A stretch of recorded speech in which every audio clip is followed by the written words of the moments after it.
इस एनिमे में तुम्हें मजा आएगा। और ऐसा मैं क्यों कह रहा हूँ ये चीज मैं तुम्हें अभी बता देता हूँ। तो एनिमे की शुरुआत में हम एक जैपनीज 9 से 5 काम करने वाले आदमी को देखते हैं जिसे अचानक ही चक्कर आ गए क्योंकि वो दिन रात काम में लगा रहता है। किस काम में ये मुझसे मत पूछना। खैर हर एनिमे में ऐसा ही होता है। यहाँ उसे जैसी चक्कर आए तो उसे दूसरी दुनिया में पहुंच जाना था, लेकिन ऐसा कुछ भी नहीं हुआ। उसका इलाज चल रहा है, वो पूरी तरह से ठीक हो गया और उसने फैसला किया कि उसे अभी ये काम धंधा छोड़कर थोड़ा आराम करना चाहिए। उसके पास अच्छे खासे पैसे हैं, वो मस्त रिटायर होता है और खेती बाड़ी में लग जाता है, और वो भी सिर्फ उतनी खेती बाड़ी में जिससे वो खुद का काम चला सके। खैर उसकी लाइफ बिल्कुल सही चल रही थी, लेकिन अचानक से ही खाना बनाते वक्त वो गायब होकर दूसरी दुनिया में पहुंच जाता है जहाँ कई सारे लोग पहुंचते हैं और अपने अपने नाम पर एक नई नई सीरीज बना ली। वैसे हमारा मेन कैरेक्टर मतलब केनिची थोड़ा समझदार भी है, जिस वजह से वो काम के साथ साथ थोड़ा एंजॉय के लिए एनिमे भी देखता है। उसे पता था कि कुछ कैरेक्टर टेलीपोर्ट होकर एक ऐसी दुनिया में आ जाते हैं जहाँ मैजिक एग्जिस्ट करता है। अभी ये चीज पता लगाने के लिए वो तुरंत स्टेटस विंडो का इस्तेमाल करते हुए अपने हाथ आगे करता है और उसके सामने स्क्रीन आ जाती है। अभी उसकी खुशी का ठिकाना नहीं था। खैर यहाँ उसकी स्क्रीन पर किसी तरह की पावर के बारे में नहीं लिखा हुआ, बल्कि यहाँ अमेज़न या फ्लिपकार्ट जैसी किसी वेबसाइट का फ्रंट पेज ओपन था।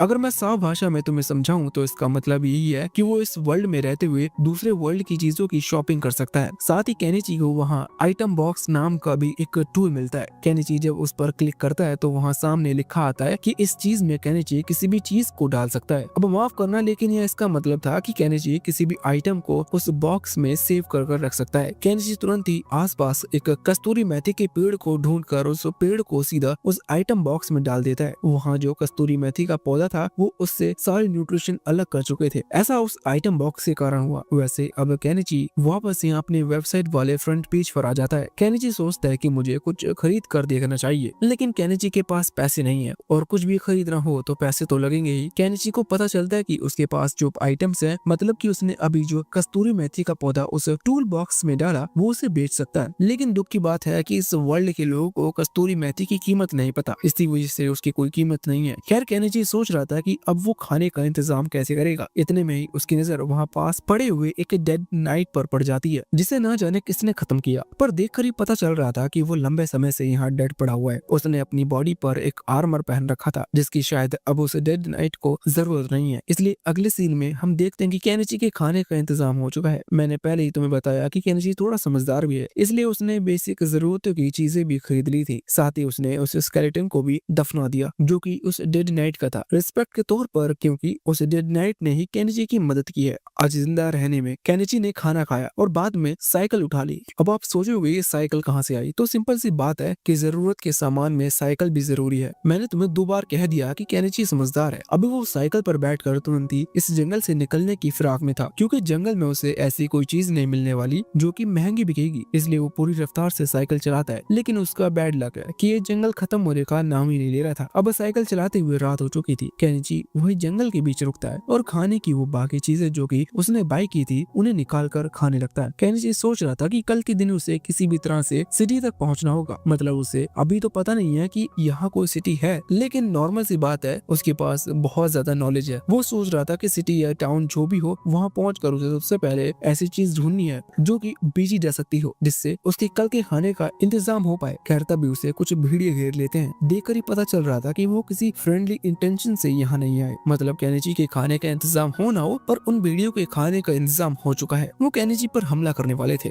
केनिची डर गया था क्योंकि वो एक नॉर्मल ह्यूमन है। अभी उसके पास ऐसी कोई मैजिक पावर भी नहीं है जिसका वो इस्तेमाल कर पाए। इसलिए वो तुरंत ही उसी वेबसाइट को ओपन करता है जहाँ से अभी वो गन खरीदने की कोशिश कर रहा था, क्योंकि उसके पास थोड़े बहुत पैसे बचे हैं। अभी उसे पता चलता है कि वो गन्स नहीं खरीद सकता। खैर इसी दौरान उसे कुछ फायर क्रैकर्स दिखते हैं, मतलब कि पटाखे दिखते हैं। इस वर्ल्ड में पटाखे फोड़ने से बिल्कुल पॉल्यूशन नहीं होता, क्योंकि यहाँ पर बॉलीवुड सेलिब्रिटीज नहीं है। इसी वजह से ये पटाखे केनिची की जान बचा लेते हैं, क्योंकि इनसे वो भेड़िया डर कर पीछे हट रहे थे। हालांकि केनिची नोटिस करता है कि वो इन पटाखों से उन्हें भगा नहीं सकता, वो सिर्फ अभी दूर हटते हैं। जैसे ही उसके पटाखे खत्म होंगे तो ये फिर से उसके पास आने लगेंगे। तभी केनिची स्क्रीन पर एक गुलेल देखता है और फिर इस क्रैकर को सीधा गुलेल से उन भेड़ियों की तरफ फेंकने लगता है। यहाँ जब केनिची उन क्रैकर्स को फेंक रहा था तो उसकी स्पीड बहुत ज्यादा तेज थी। हालांकि केनिची ने ये चीज नोटिस नहीं की थी, क्योंकि अभी उसे अपनी जान बचानी है। हम देखते हैं कि वो फायर क्रैकर्स जाकर उन भेड़ियों को लगते हैं और वो घबरा कर वहाँ से भाग जाते हैं। पर ये खुश होने का समय नहीं है। अभी केनिची के जी में जितना डी था वो सब केनिची लगाकर साइकिल चलाते हुए इस वुल्फ टेरिटरी से निकलने की कोशिश करता है। उसने सच में पूरा डी लगा दिया था, इसी वजह से वो बहुत ज्यादा थक चुका था, पर किस्मत से वो वुल्फ टेरिटरी से बाहर आ चुका था। अभी सुबह ही होने वाली थी, लेकिन केनिची को नहीं पता कि वो कहाँ है, इसलिए वो फिर से उसी वेबसाइट को ओपन करता है, एक सीढ़ी वगैरह खरीदता है और साथ ही दूरबीन भी, जिससे वो थोड़ा दूर तक देख पाए, जिससे उसे कम से कम ये पता चल सके कि उसे किस डायरेक्शन में जाना है। अभी उसी सीढ़ी पर चढ़कर उसी दूरबीन की मदद से वो जब सामने देख रहा था तो वहाँ उसे एक बड़ी सी दीवार दिखाई देती है। केनिची समझ जाता है कि ये किसी तरह का किंगडम है, इसका मतलब वहाँ पहुंचकर केनिची को खाना वगैरह मिल जाएगा। अब मैं भले ही खाना खा रहा हूँ, लेकिन केनिची के दिमाग में सबसे पहले पैसा ही आया था। अब केनिची तुरंत ही वहाँ से निकलता है सीधा उस किंगडम की तरफ। केनिची ने अपनी साइकिल ना जाने कहाँ छुपा ली, क्योंकि अगर वो किंगडम में साइकिल लेकर गया तो सबका ध्यान उस पर आ जाएगा, जो कि केनिची बिल्कुल भी नहीं चाहता। इसलिए अभी वो पैदल आगे बढ़ रहा था। जाने उसे निकलकर वो मेन रोड पर आ जाता है। केनिची जैसे ही उस रोड पर कदम रखता है तो वहाँ एक गाड़ी निकल रही थी, जो कि केनिची को शायद फिर से उसके वर्ल्ड में पहुंचा देती, लेकिन किस्मत से केनिची की जान बच गई। अभी इस गाड़ी को जो चला रहा था, इस लड़के का नाम थियो है। इसे बुरा लगता है कि ये इतनी तेज गाड़ी चला रहा था कि उसने लगभग केनिची को ठोक ही दिया। इसी वजह से माफी मांगने के लिए केनिची को फ्री राइड देता है। मतलब गलत मत समझना, ये केनिची को अपने साथ ले जा रहा है किंगडम की तरफ। केनिची भी गाड़ी में बैठ गया था। केनिची को पता चलता है कि ये लड़का असल में एक मर्चेंट है, मतलब यहाँ की चीजें वहाँ बेचने वाला, और इसका नाम थियो है। वैसे यहाँ पीछे एक लड़की भी बैठी हुई थी, जो कि केनिची की तरह एक पैसेंजर है। खैर वो सोच रहा था कि केनिची के कपड़े बहुत अलग हैं। वो केनिची से पूछता है कि आखिर केनिची कौन है और यहाँ क्यों आया है, जिस पर केनिची बताता है कि उसका नाम केनिची है और वो इस सिटी में अपना एक बिजनेस ओपन करना चाहता है। अब थियो केनिची को अपने साथ अपनी ही दुकान में ले आया था, क्योंकि वो एक मर्चेंट है, इसलिए उसके पास एक दुकान भी है। केनिची वहाँ पहुंचकर उसकी मदद करवाता है सामान उतरवाने में, जिसके लिए थियो केनिची को शुक्रिया कह रहा था। खैर केनिची कहने लगता है कि शुक्रिया तो मुझे तुम्हें कहना चाहिए, क्योंकि मुझे बहुत लंबा रास्ता तय कर यहाँ तक पैदल चलकर आना पड़ता, लेकिन तुम्हारी वजह से मैं जल्दी पहुँच गया। इस चीज के लिए केनिची अभी उसे एक बैग देता है, जिसके अंदर कुछ मसाले रखे हुए थे। उन्हें देखकर थियो कहने लगता है कि ये तुमने मुझे तो दे दिए, लेकिन किसी और को देने की कोशिश मत करना। केनिची को ये चीज समझ में नहीं आती, क्योंकि उसमें नॉर्मल मसाले थे, पर फिर थियो से उसे इस चीज का कारण पता चलता है। थियो बताता है कि इस सिटी में एक स्पाइस माफिया है, मतलब मसाले का माफिया, और पूरी सिटी पर उसी का कब्जा है, मतलब सिर्फ वही मसाले बेच सकता है। इसलिए अगर केनिची मसाले की दुकान लगाने के बारे में सोच रहा है तो ये एक गलत आइडिया है, क्योंकि फिर उस स्पाइस माफिया के लोग केनिची के पीछे पड़ जाएंगे। ये सुनकर केनिची हैरान था। वो सोचता है कि क्या इस वर्ल्ड में भी ऐसी चीजें होती हैं। खैर इसके बाद वो थियो को शुक्रिया कहता है इस इन्फॉर्मेशन के लिए। वैसे ही केनिची की पहली सेल है, इस वजह से थियो उस मसाले को खरीदने का फैसला करते हुए केनिची को पैसे देने लगता है। केनिची कहता है कि नहीं, तुम्हें इसके लिए पैसे देने की जरूरत नहीं, लेकिन थियो बताता है कि एक समझदार इंसान ने एक बात कही थी कि अगर मैं आज तुमसे गिफ्ट लूंगा तो कल मुझे भी तुम्हें गिफ्ट देना पड़ेगा, और फिर मैं तुम्हें गिफ्ट क्यों दूं। उसे समझदार इंसान के इन्फ्लुएंस के चलते थियो उसे जबरदस्ती पैसे देने लगता है। केनिची को भी बात सही लगती है, इसलिए केनिची ने भी फिर पैसे ले लिए थे। वैसे यहाँ केनिची ने डिस्काउंट जरूर दिया था, लेकिन कमाल की बात यह है कि केनिची को जो पैसे मिले उन्हें देखकर केनिची हैरान था, क्योंकि केनिची ने जब अपनी उसी वेबसाइट से वो मसाले खरीदे तो उसे करीबन 1000 यान के एक पड़े, लेकिन यहाँ थियो ने उसे जो डिस्काउंट के बाद पैसे दिए वो उसके वर्ल्ड के हिसाब से 100,000 येन के बराबर है। वैसे मैथ्स सही में बहुत ज्यादा इंटरेस्टिंग है, लेकिन इसके बारे में हम आगे ज्यादा अच्छे से जानेंगे। अभी के लिए केनिची वहाँ से निकल गया था। केनिची एक रेस्टोरेंट की तलाश में है जहाँ वो खाना वगैरह खा सके और बाद में रात गुजार सके। इसी के लिए अभी वो सिटी में घूम रहा था, तभी उसे एक रेस्टोरेंट दिख जाता है और वहाँ जाकर उसकी मुलाकात एक लड़की से होती है। ये लड़की असल में उसी रेस्टोरेंट में काम करती है। केनिची उसे बताता है कि उसे रात के लिए एक रूम चाहिए, जिसके बाद वो लड़की केनिची को फ्रंट डेस्क पर लेकर आती है और एक रूम का प्राइस एक कॉपर कॉइन बताती है। अब केनिची ने तुरंत ही एक कॉपर कॉइन दे दिया था। खैर इसके बाद वो लड़की केनिची को एक कागज दिखाते हुए कहती है कि ये कॉन्ट्रैक्ट है, इस पर साइन कर दो और तुम्हें कमरा मिल जाएगा। केनिची को नहीं पता कि इस वर्ल्ड में कौन सी लैंग्वेज चलती है और वो खुद की लैंग्वेज नहीं लिखना चाहता, वरना शायद उस लड़की को लगेगा कि केनिची यहाँ से बिलोंग नहीं करता। खैर वो लड़की भी ये चीज समझ चुकी थी। वो केनिची से कहती है कि क्या वो किसी और दूसरी जगह से आया है, जिस पर केनिची बताता है कि हाँ वो दूसरी जगह से आया है और यहाँ वो अपना बिजनेस स्टार्ट करना चाहता है। ये सुनकर वो लड़की कहने लगती है कि फिर तो तुम्हें बहुत प्रॉब्लम होगी, क्योंकि बिजनेस स्टार्ट करने के लिए मर्चेंट गिल्ड को ज्वाइन करना पड़ेगा और मर्चेंट गिल्ड ज्वाइन करने के लिए तुम्हें लिखना पढ़ना और मैथ्स वगैरह जैसी नॉर्मल चीजें आनी चाहिए। अभी नॉर्मल सी बात है कि केनिची को ये सारी चीजें आती हैं, क्योंकि उसकी उम्र अच्छी खासी है और वो अपनी अर्थ पर भी अच्छा खासा समय सर्वाइव कर चुका था। उसे मैथ वगैरह तो आती है, लेकिन इस वर्ल्ड की लैंग्वेज नहीं आती। इसका मतलब वो बोलकर अपने आंसर जरूर बता सकता है। खैर वो लड़की अभी भी केनिची पर यकीन नहीं कर पा रही थी, इसलिए वो कुछ मैथ्स क्वेश्चन पूछती है जिनका जवाब केनिची ने बहुत ही कम सेकंड्स के अंदर दे दिया था। इस वजह से शायद वो इस वर्ल्ड में मैथ्स जीनियस भी बन सकता है, लेकिन उसे एक बिजनेसमैन बनना है। वैसे अब वो लड़की केनिची को अपना नाम लिखना बताती है, क्योंकि ज्यादातर केनिची को अपना नाम ही लिखना पड़ेगा हर कॉन्ट्रैक्ट पर साइन करने के लिए। केनिची उसे शुक्रिया कहता है और बोलता है कि मैं इस वर्ल्ड की लैंग्वेज को सीखना चाहता हूँ, क्या तुम मुझे यहाँ की लैंग्वेज सिखा सकती हो? इसके बदले केनिची उसे एक कैंडी से भरा हुआ बॉक्स भी ऑफर करता है। कैंडी देखकर वो लड़की पिघल गई थी, इसलिए उसने हाँ कर दी। वैसे तुम यहाँ से टिप्स लेकर स्वीट का डब्बा खरीदने निकलो। इससे पहले ही मैं बता दूं कि असल में इस वर्ल्ड में इस तरह की कैंडीज मिलना बहुत मुश्किल है। सिटी में जो नोबल्स हैं सिर्फ वही इन्हें अफोर्ड कर पाते हैं। और अभी वो लड़की केनिची को बता रही थी कि अगर वो नोबल को ये बात पता चलती है कि उसके पास इतनी अच्छी कैंडीज हैं तो शायद नोबल उससे ये छीन लेंगे, लेकिन वो ये बात पता चलने ही नहीं देगी। खैर इस लड़की का नाम असल में रोजालिया है। यहाँ उसने केनिची को इस वर्ल्ड की लैंग्वेज सिखाने शुरू कर दिया था। केनिची को ये लैंग्वेज सीखने में ज्यादा प्रॉब्लम नहीं होती, क्योंकि यहाँ के जो लेटर्स थे वो सेम जापानीज लैंग्वेज के लेटर्स की तरह ही हैं, और साथ ही नंबर्स का जो अरेंजिंग सिस्टम है वो भी अपनी नॉर्मल अर्थ की तरह है। केनिची कुछ ही घंटे में वहाँ की लैंग्वेज को अच्छी तरह से समझ लेता है। अभी रोजालिया तो इस सब चीज से हैरान थी कि केनिची ने इतनी आसानी से उनकी लैंग्वेज को सीख लिया। वो केनिची से बहुत ही ज्यादा इम्प्रेस भी है, इसलिए वो सोच रही है कि केनिची ने इतने कम टाइम में लैंग्वेज सीख ली। साथ ही केनिची के पास इतनी अच्छी खासी कैंडीज भी है, तो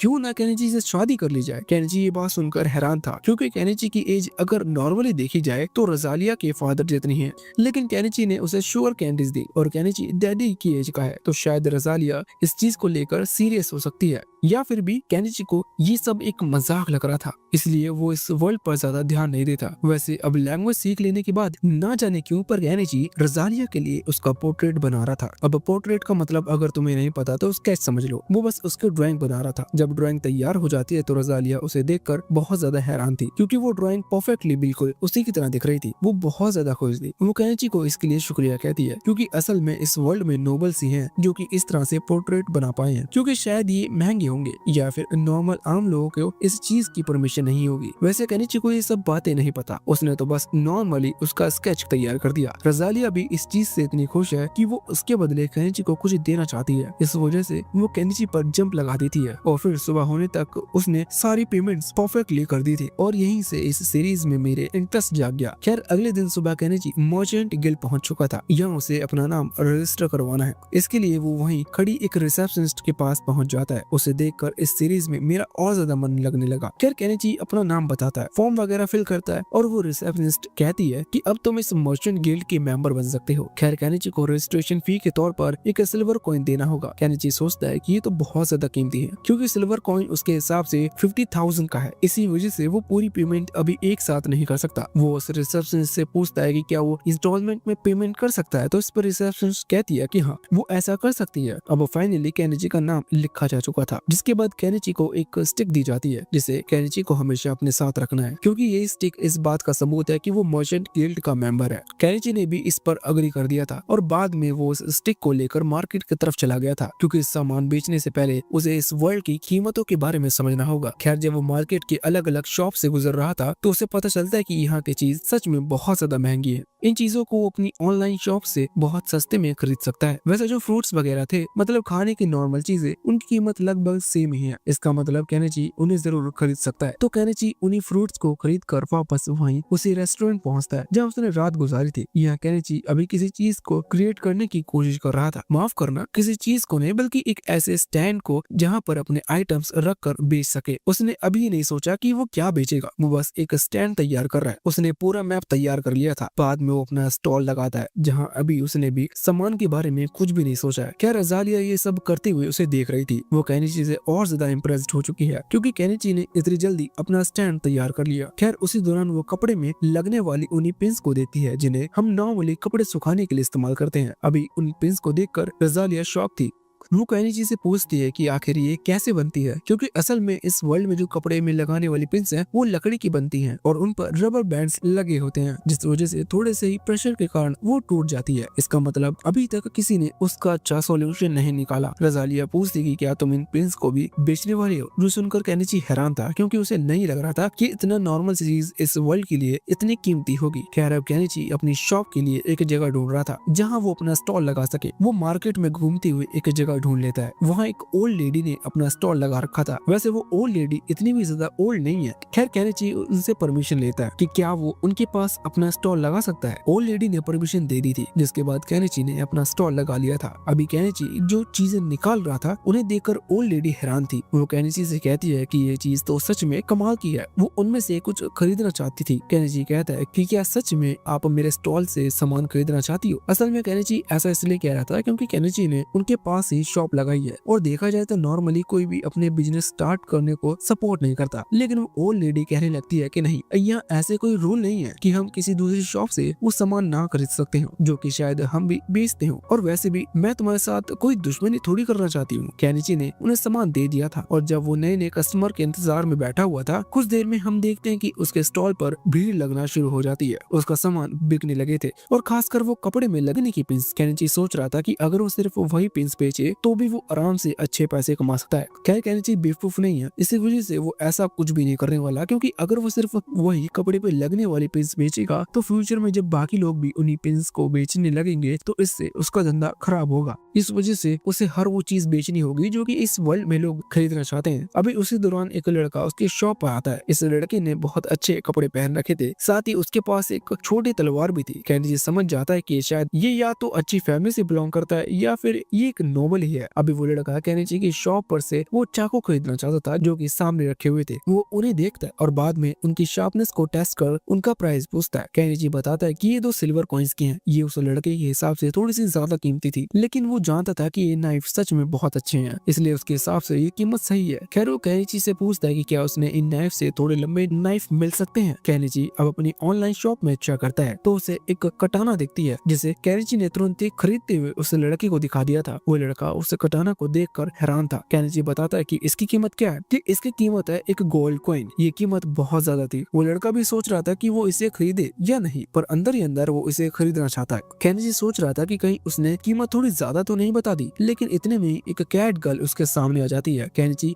अचानक से हैरान हो जाता है क्योंकि वो पहली बार इस तरह के क्रिएचर को अपनी आंखों के सामने देख रहा है। वैसे यहाँ उस कैट गर्ल के मदर फादर भी थे, इसलिए केनिची को डरने की जरूरत नहीं, मतलब वो हमला तो बिल्कुल भी नहीं करेगी। अभी केनिची उनसे पूछता है कि वो क्या खरीदना चाहते हैं, जिस पर वो कैट के पेरेंट्स बताते हैं कि वो केनिची ने जिस कपड़े से अपना ये स्टॉल तैयार किया है उस कपड़े को खरीदना चाहते हैं। अब नॉर्मल सी बात है कि केनिची ने जिस कपड़े से अपना स्टॉल तैयार किया है वो थोड़ी केनिची बेचेगा, लेकिन नहीं, केनिची एक पक्का बिजनेसमैन है और कुछ ही समय में वो इस वर्ल्ड का अंबानी बनने वाला है, इसलिए वो तुरंत ही उस कपड़े को उतारते हुए उसे भी बेच देता है। और यहाँ केनिची दिमाग भी लगाता है। केनिची बताता है कि उसके पास 3 क्लॉथ से अभी एक क्लॉथ की कीमत है 3 कॉपर कॉइन और वो लोग 3 क्लॉथ खरीदना चाहते हैं, जिसकी टोटल कॉस्ट हुई 9 कॉपर कॉइन। लेकिन केनिची उन्हें डिस्काउंट देगा और सिर्फ 8 कॉपर कॉइन में उन्हें वो तीनों क्लॉथ दे देगा। नॉर्मल देखा जाए तो डील अच्छी है, उन्हें लेनी चाहिए, लेकिन दुख के साथ कहना पड़ रहा है कि वो कैट के पेरेंट्स लिखे पड़े नहीं है। इसी वजह से उन्हें लग रहा था कि केनिची शायद उन्हें बेवकूफ बना रहा है। तभी वो लड़का जिसे केनिची नोबल फैमिली का समझ रहा था, वो उन कैट पेरेंट्स को बताता है कि केनिची सही कह रहा है और इस डील को लेने में उन्हीं का फायदा है। इसी वजह से वो मान जाते हैं और कपड़ा लेकर चले जाते हैं। वैसे अभी उस लड़के ने भी मन बना लिया था कि उसे ये तलवार चाहिए, मतलब ये कटाना सही है। इसी वजह से वो केनिची को फाइनल पेमेंट कर देता है और अपनी कटाना लेकर चला जाता है। केनिची ने अच्छा खासा प्रॉफिट बना लिया था और अब शाम हो चुकी थी, इसका मतलब अब उसे वापस लौटना चाहिए। तभी सीन चेंज होकर एक मेंशन पर आता है जहाँ वो मेड जो कि केनिची से वो कपड़े सुखाने की पिंस लेकर गई थी, वो अपनी मास्टर के पास आकर उन्हें वो पिंस दिखाते हुए कहती है कि ये पिंस बहुत ही ज्यादा अच्छी है, कि हम ऐसी और पिंस यूज कर सकते हैं क्योंकि ये हमारे काम आएंगी। उसके जो मास्टर है उसका नाम है प्रीमूला, नाम का मैं कुछ भी नहीं कर सकता, पर वो अच्छी दिखती है, तो उसे भी ये पिन बहुत पसंद आई थी। उसे इतनी पसंद आई कि वो सोच रही थी कि वो खुद इन्हें बेच सकती है, इसलिए वो अपने फादर से बात करने के लिए आती है। तभी सीन चेंज होकर वापस केनिची पर आता है जो कि घर आ चुका था। अब दिन भर काम किया तो थकान उतारने के लिए कोई व्यक्ति क्या करेगा, सिंपल सी बात है कि वो नहाने जाएगा। तो केनिची अभी नहा रहा था। केनिची सोचता है कि इस वर्ल्ड में गर्म पानी की फैसिलिटी नहीं है, इसका मतलब उसे ही कुछ करना होगा। वो तुरंत ही अपनी वही वेबसाइट ओपन करता है और ऐसी किसी चीज का पता लगाता है जिसका वो इस्तेमाल कर सके पानी गर्म करने के लिए। अब देखो, गर्म पानी तो किसी भी चीज से किया जा सकता है, लेकिन एक परफेक्ट चीज हो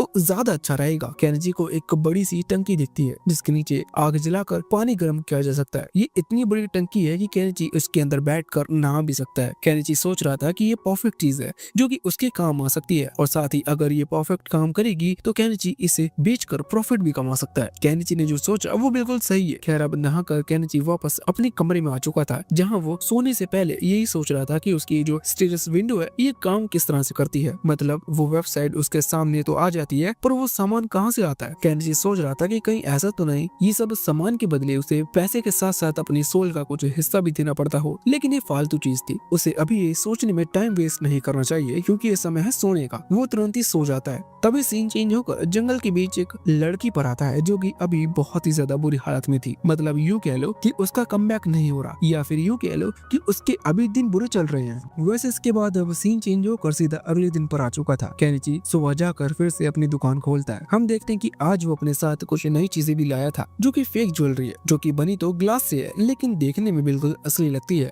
इसी वजह से अभी वो उसके स्टॉल के पास ओल्ड लेडी भी इस चीज से बहुत इम्प्रेस थी। खैर यहाँ केनिची का जो पहला कस्टमर था वो असल में वही मेड थी जिसे हमने कल देखा था। इसका नाम मार्गरेटा है। ये आज भी कपड़े की पिन खरीदने के लिए आई है। केनिची उससे पूछता है कि उसे कितनी पिन चाहिए, तो मार्गरेटा बताते कि आज वो 100 पिन खरीदना चाहती है। इससे केनिची हैरान था, लेकिन केनिची ना ही क्वेश्चन करता है और ना ही कुछ बोलता है क्योंकि केनिची को तो पैसे मिल रहे हैं। उसने उसे वो 100 पिन दे दी थी। तभी मार्गरेटा की नजर वहाँ उस फेक ज्वेलरी पर पड़ती है। मार्गरेटा को वो बहुत अच्छी लगी थी, इसलिए वो केनिची से उनके बारे में पूछती है। केनिची तो बताता है कि ये नकली है, लेकिन मार्गरेटा को बहुत पसंद आई थी। खैर मार्गरेटा कहती है कि बाद में मैं आकर इन्हें ले लूंगी, जिसके बाद वो वहाँ से चली गई थी। अब इसके आगे पूरा दिन नॉर्मल जाता है। शाम के टाइम केनिची अब दुकान बंद करने वाला था, लेकिन उसी दौरान वहाँ वही कैट पेरेंट्स आ जाते हैं जो कि पिछले दिन केनिची की दुकान से वो कपड़े खरीद के गए थे। अभी केनिची जैसे ही उन्हें वहाँ देखता है तो वो डर जाता है। उसे लग रहा था कि ये लोग उसे पीटने आए हैं, क्योंकि कल भी उसे उस डील की अच्छी तरह से समझ नहीं आई थी। खैर ऐसा कुछ भी नहीं था। वो लोग अभी सीरियस तो लग रहे थे, लेकिन शायद उन कपड़ों की वजह से नहीं। अभी वही कैट गर्ल जो कि कल केनिची से बहुत ज्यादा चिपक रही थी, वो केनिची के पास आती है और स्मेल करने की कोशिश करती है। केनिची पूछता है कि ये तुम क्या कर रही हो, तो वो बताती है कि हाँ ये सच में मसाले की खुशबू है। अब जैसे ही हमें थियो से पता चलता है कि यहाँ मसाले बेचे नहीं जा सकते, लेकिन केनिची बेवकूफ थोड़ी है। अगर वो मसाले बेच नहीं सकता तो उसका मतलब ये नहीं है कि वो मसाले खाएगा भी नहीं। नॉर्मल वो खाना बनाने के लिए अपनी ऑनलाइन शॉप से मसाले खरीदता है, इसलिए उसके मुंह से वो मसाले की खुशबू आ रही है। अभी उसी खुशबू के चलते ये कैट फैमिली यहाँ आई थी। वो कैट फैमिली चाहती है कि केनिची जो मसाले यूज करता है वो उन्हें बेचे, क्योंकि वो भी उन मसालों का टेस्ट करना चाहते हैं। खैर केनिची को थियो की बात याद आती है कि उसे किसी भी कीमत पर मसाले नहीं बेचने हैं, वरना वो मसाले वाले माफिया की नजर में आ जाएगा। खैर अभी वो कैट फैमिली उससे रिक्वेस्ट कर रही थी, और रिक्वेस्ट क्या, वो लोग यहाँ मान ही नहीं रहे थे। तभी बाकी लोग उन्हें समझाते हैं कि केनिची गलती से भी मसाले नहीं बेचे, क्योंकि वो जानता है कि अभी अभी वो जो बिजनेसमैन बना है,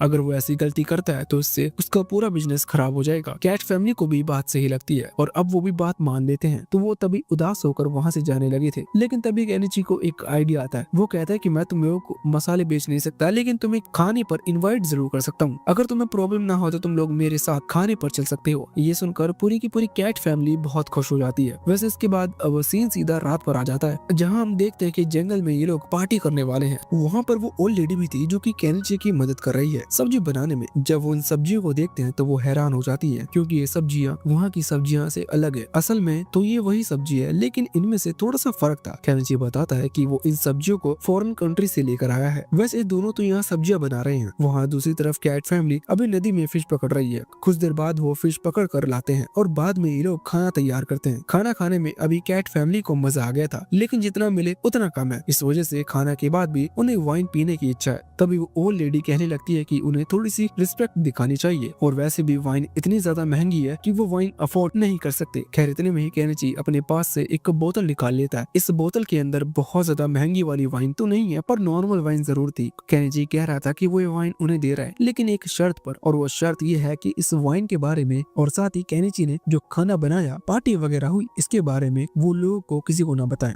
अभी कैट फैमिली खुश होकर वाइन ले लेती है और प्रॉमिस भी कर देती है। यहाँ वो ओल्ड लेडी केनिची से कह रही थी कि उसे इतना ज्यादा भी अच्छा नहीं होना चाहिए, पर केनिची को इस चीज में कोई गलती नहीं लगी, क्योंकि सब लोग बहुत खुश हैं। और वैसे भी केनिची को वो कैट फैमिली अच्छी लग रही है, इसलिए अच्छों के साथ अच्छा करने में कोई प्रॉब्लम नहीं है। बाद में ये लोग खाना बनाकर वही पास की रिवर में नहाते हैं और फिर वो इंजॉय करके सो जाते हैं। हम देखते हैं कि अभी वो जो कैट गर्ल है वो केनिची को लाइक करने लगती है, पर ये चीज हम पक्के से कह सकते हैं क्योंकि वो तो पहले भी केनिची के साथ चिपक रही थी और अभी वो मतलब ये चीज नॉर्मल है। खैर सुबह होने के बाद केनिची वापस अपने घर पहुंच चुका था। घर मतलब वही रेस्टोरेंट जहाँ केनिची रह रहा है। वहाँ उसकी मुलाकात रजालिया से होती है जो कि केनिची को देखकर थोड़ी सी गुस्सा थे क्योंकि केनिची पूरी रात बाहर रहा था। केनिची बताता है कि वो कैट फैमिली के साथ एक पार्टी पर गया था, इस वजह से उसे इतनी ज्यादा देर हो गई। वो बताता है कि उन्होंने बहुत ज्यादा मजे किए, जो सुनकर रजालिया कहने लगती है कि बिल्कुल ये तो दिख ही रहा है। असल में केनिची की बॉडी पर कैट गर्ल के कुछ फर मतलब बाल लगे हुए थे, इस वजह से रजालिया ऐसा कह रही थी कि केनिची ने सच में इंजॉय किया है। वो इस चीज से गुस्सा नहीं है कि केनिची ने कैट गर्ल के साथ इंजॉय किया, वो तो चाहती है कि केनिची भी उसे बुला लेता जिससे वो मिलकर FFM कर पाते। वैसे इन सबसे घर नहीं चलता, इस वजह से केनिची बाद में फिर से अपनी दुकान खोलने चला गया था। उसने दुकान लगा ली थी लेकिन तभी वहाँ एंट्री होती है प्रिमुला की।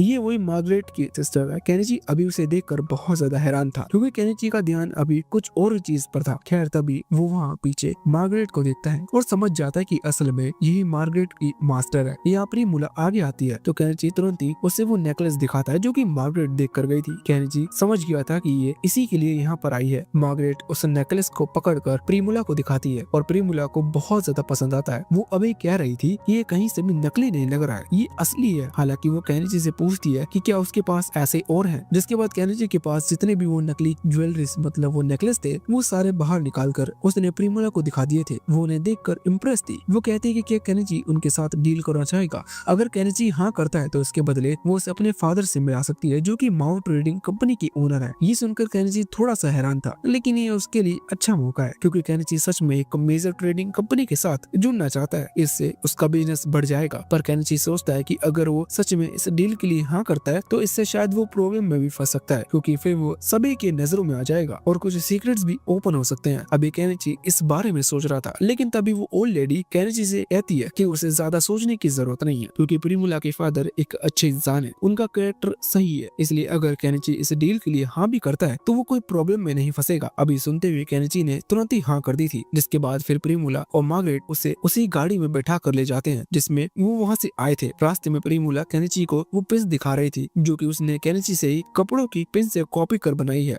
लकड़ी के डिजाइन को कॉपी करना बहुत आसान था लेकिन जो स्टील का डिजाइन है और साथ ही जो स्प्रिंग्स उसमें लगे हैं वो भी कॉपी नहीं कर पाई। केनिची देखता है कि उसने लकड़ी को तो बहुत अच्छे से क्रिएट कर लिया लेकिन जो स्प्रिंग्स है वो नहीं बना पाए। और नॉर्मल सी बात है, स्प्रिंग बनाना इतना आसान नहीं है क्योंकि इन लोगों ने पहले कभी स्प्रिंग देखी ही नहीं थी। वैसे अब ये बात करते हुए सीधा प्रिमुला के घर तक पहुंच चुके थे जहां पहुंचकर केनिची कहता है कि ये घर तो सच में कितना बड़ा है, लेकिन प्रिमुला कहती है कि नहीं, बाकी नॉवेल्स के हिसाब से ये घर तो बहुत छोटा है, क्या लड़कियों की तो यही आदत होती है। अब यहाँ वो घर के अंदर पहुंच चुके थे जहाँ केनिची की मुलाकात प्रिमुला के फादर से होती है। देखने में ही वो बहुत ही सीधे साधे इंसान लगते हैं। खैर इसके बाद अब वो डायरेक्ट काम की बात पर आ चुके थे जहाँ केनिची ने हेलो हाय वगैरह करते हुए उन्हें वो अपनी नकली ज्वेलरी मतलब वो सारे नेकलेस दिखा दिए थे। तभी प्रिमुला के फादर भी प्रिमुला से बहुत ज्यादा इम्प्रेस थे। केनिची की इस आर्ट वर्क के साथ ही प्रिमुला बताती है कि केनिची के पास एक टूल बॉक्स भी है। ये सुनकर प्रिमुला के फादर हैरान तो नहीं पर खुश होते हैं और बताते हैं कि उनके पास भी एक टूल बॉक्स है जिसके जरिए वो अभी इतने बड़े बिजनेसमैन बन पाए। वो केनिची से कहते हैं कि केनिची अगर अपने टूल बॉक्स का सही से इस्तेमाल करेगा तो वो भी फ्यूचर में एक सक्सेसफुल बिजनेसमैन बनेगा। हालांकि केनिची अभी अपने टूल बॉक्स को सिर्फ सामान स्टोर करने के लिए यूज करता है। वैसे अब प्रिमुला के फादर मेन बात पर आते हैं। वो कहते हैं कि क्या केनिची उनके साथ एक कॉन्ट्रैक्ट साइन करना चाहेगा, मतलब वो डायरेक्टली केनिची को अपना कंपनी में ज्वाइन करवाना चाहते हैं जिससे केनिची की बनाई हुई चीजें वो अपनी कंपनी में बेच सके। केनिची ये सुनकर ज्यादा हैरान तो नहीं था पर वो जरूर पूछता है कि क्या आप मुझे ज्वाइन क्यों करवा रहे हो, मतलब आप मेरे दुकान से भी नॉर्मल सामान खरीद सकते हो और उन्हीं चीजों पर अपनी कंपनी का टैग देते हुए ज्यादा दामों पर बेच सकते हो। इस पर प्रिमुला के फादर कहने लगते हैं कि बिल्कुल मैं ऐसा कर सकता था, लेकिन जब तुम्हें इस बात का पता चलता है तो तुम्हें ये बात सही नहीं लगती। साथ ही वो कहते हैं कि अगर वो ये बात नहीं करते तो उनके कॉम्पिटिटर्स केनिची से आकर बात कर सकते थे और फिर केनिची उनके साथ मिल सकता था, इसलिए उन्होंने सोचा कि जो पहले बात कर ले वही समझदार। इसी वजह से उन्होंने केनिची को यहाँ बुलाया। केनिची को ये बात सही लगती है और उसे भी अब इस चीज में कोई प्रॉब्लम नहीं थी, इसलिए वो हाँ कर देता है। जिसके बाद प्रिमुला के फादर प्रॉफिट वगैरह की बात करते हैं। वो कहते हैं कि तुम्हारा जो सामान है उसका रिटेल प्राइस का 50% हम तुम्हें देंगे। अभी देखा जाए तो ये कम है क्योंकि केनिची को सिर्फ 50% ही मिलेगा, लेकिन केनिची के हिसाब से ये अच्छा खासा है क्योंकि केनिची को वो ऑनलाइन शॉप से सामान बहुत ही सस्ते में मिल जाता है और केनिची पहले ही बड़े खतरनाक प्रॉफिट्स कमा रहा है, इसलिए केनिची को इस चीज में प्रॉब्लम नहीं थी। वो हाँ कर देता है और फिर फिर कॉन्ट्रैक्ट वगैरह साइन होने लगते हैं। केनिची ने यहाँ जितने भी क्रिस्टल वगैरह थे वो सभी बाहर निकाल कर रख दिए थे, जिसके लिए केनिची को 1 मिलियन येन अमाउंट जितने कोइंस मिल जाते हैं। वैसे अभी वो क्रिस्टल प्रिमुला को बहुत ही ज्यादा पसंद आ रहे थे, इसलिए वो उनमें से एक को देखते हुए कहती है कि क्या फादर ये मैं अपने लिए खरीद सकती हूँ। यह उसने जो क्रिस्टल खरीदा था उसके लिए वो केनिची को जितने पैसे देती है वो करीबन 2 मिलियन येन के बराबर थे, मतलब उसने टोटल 10 गोल्ड कॉइन दिए थे। असल में इसका हिसाब बहुत अलग है और इस हिसाब को हम फ्यूचर में समझेंगे। अभी के लिए बस इतना ही ठीक है कि केनिची ने इस वर्ल्ड में आकर 8 फिगर बैंक बैलेंस अचीव कर लिया है। अब सीन चेंज होता है और हम देखते हैं कि केनिची अभी जंगल आया हुआ था और उसे अपने लिए घर बनाना है, क्योंकि वो रोज एक कॉपर कॉइन नहीं दे सकता। खैर उस कॉपर कॉइन के बदले उसे जो चीज मिल रही है अगर देखा जाए तो वो बहुत ही ज्यादा महंगी है, पर फिर भी वो केनिची को ना जाने क्यों जंगल में अपना घर बनाना है। फिर वो भी जंगल आकर अभी जगह ढूंढ रहा था। तब हमें वो सीन दिखाया जाता है जब उसने ये बात रजालिया को बताई। रजालिया हैरान है कि आखिर केनिची सिटी छोड़कर वो जंगल में क्यों रहना चाहता है, लेकिन फिर भी केनिची तो अपनी मन की ही करेगा, इसलिए वो जंगल आ चुका है। उसे जगह दिखाई देती है लेकिन यहाँ बहुत ज्यादा घास है, इसी वजह से केनिची ने मशीन खरीद ली थी। केनिची अब अमीर बन चुका है, इसलिए वो आसानी से मशीन खरीद सकता है जो कि नॉर्मल बहुत सस्ती है, पर उस मशीन को चलाने के लिए पेट्रोल की जरूरत है और भले ही तुम किसी भी दुनिया में पहुंच जाओ मगर पेट्रोल बहुत महंगा मिलता है। अब यहाँ किसी तरह से रोतेगा थे पेट्रोल खरीदते हुए एक रास्ता तैयार करता है। ये रास्ता उसके घर तक उसे लेकर जाएगा, वहाँ जहाँ वो घर बनाने वाला है वहाँ बड़े बड़े पेड़ उगे हुए थे। इस वर्ल्ड में अगर नगर निगम की परमिशन के बिना भी पेड़ काटे जा सकते हैं, इसलिए केनिची तुरंत ही एक चेनसो खरीद कर वहाँ उन पेड़ों को काटने लग जाता है। अभी उसने जो पेड़ काटे थे वो सच में बहुत ज्यादा बड़े थे। वैसे तो नॉर्मली केनिची किसी भी चीज को टच करते हुए उसे अपने टूल बॉक्स में रख सकता है, लेकिन ये पेड़ इतने बड़े थे कि वो उस टूल बॉक्स में फिट नहीं हो रहे थे। इसी कारण से केनिची को उसे चेनसो उन पेड़ों को हाफ साइज में काटना पड़ता है। लगभग वो सभी पेड़ 10 मीटर की लंबाई में काट कर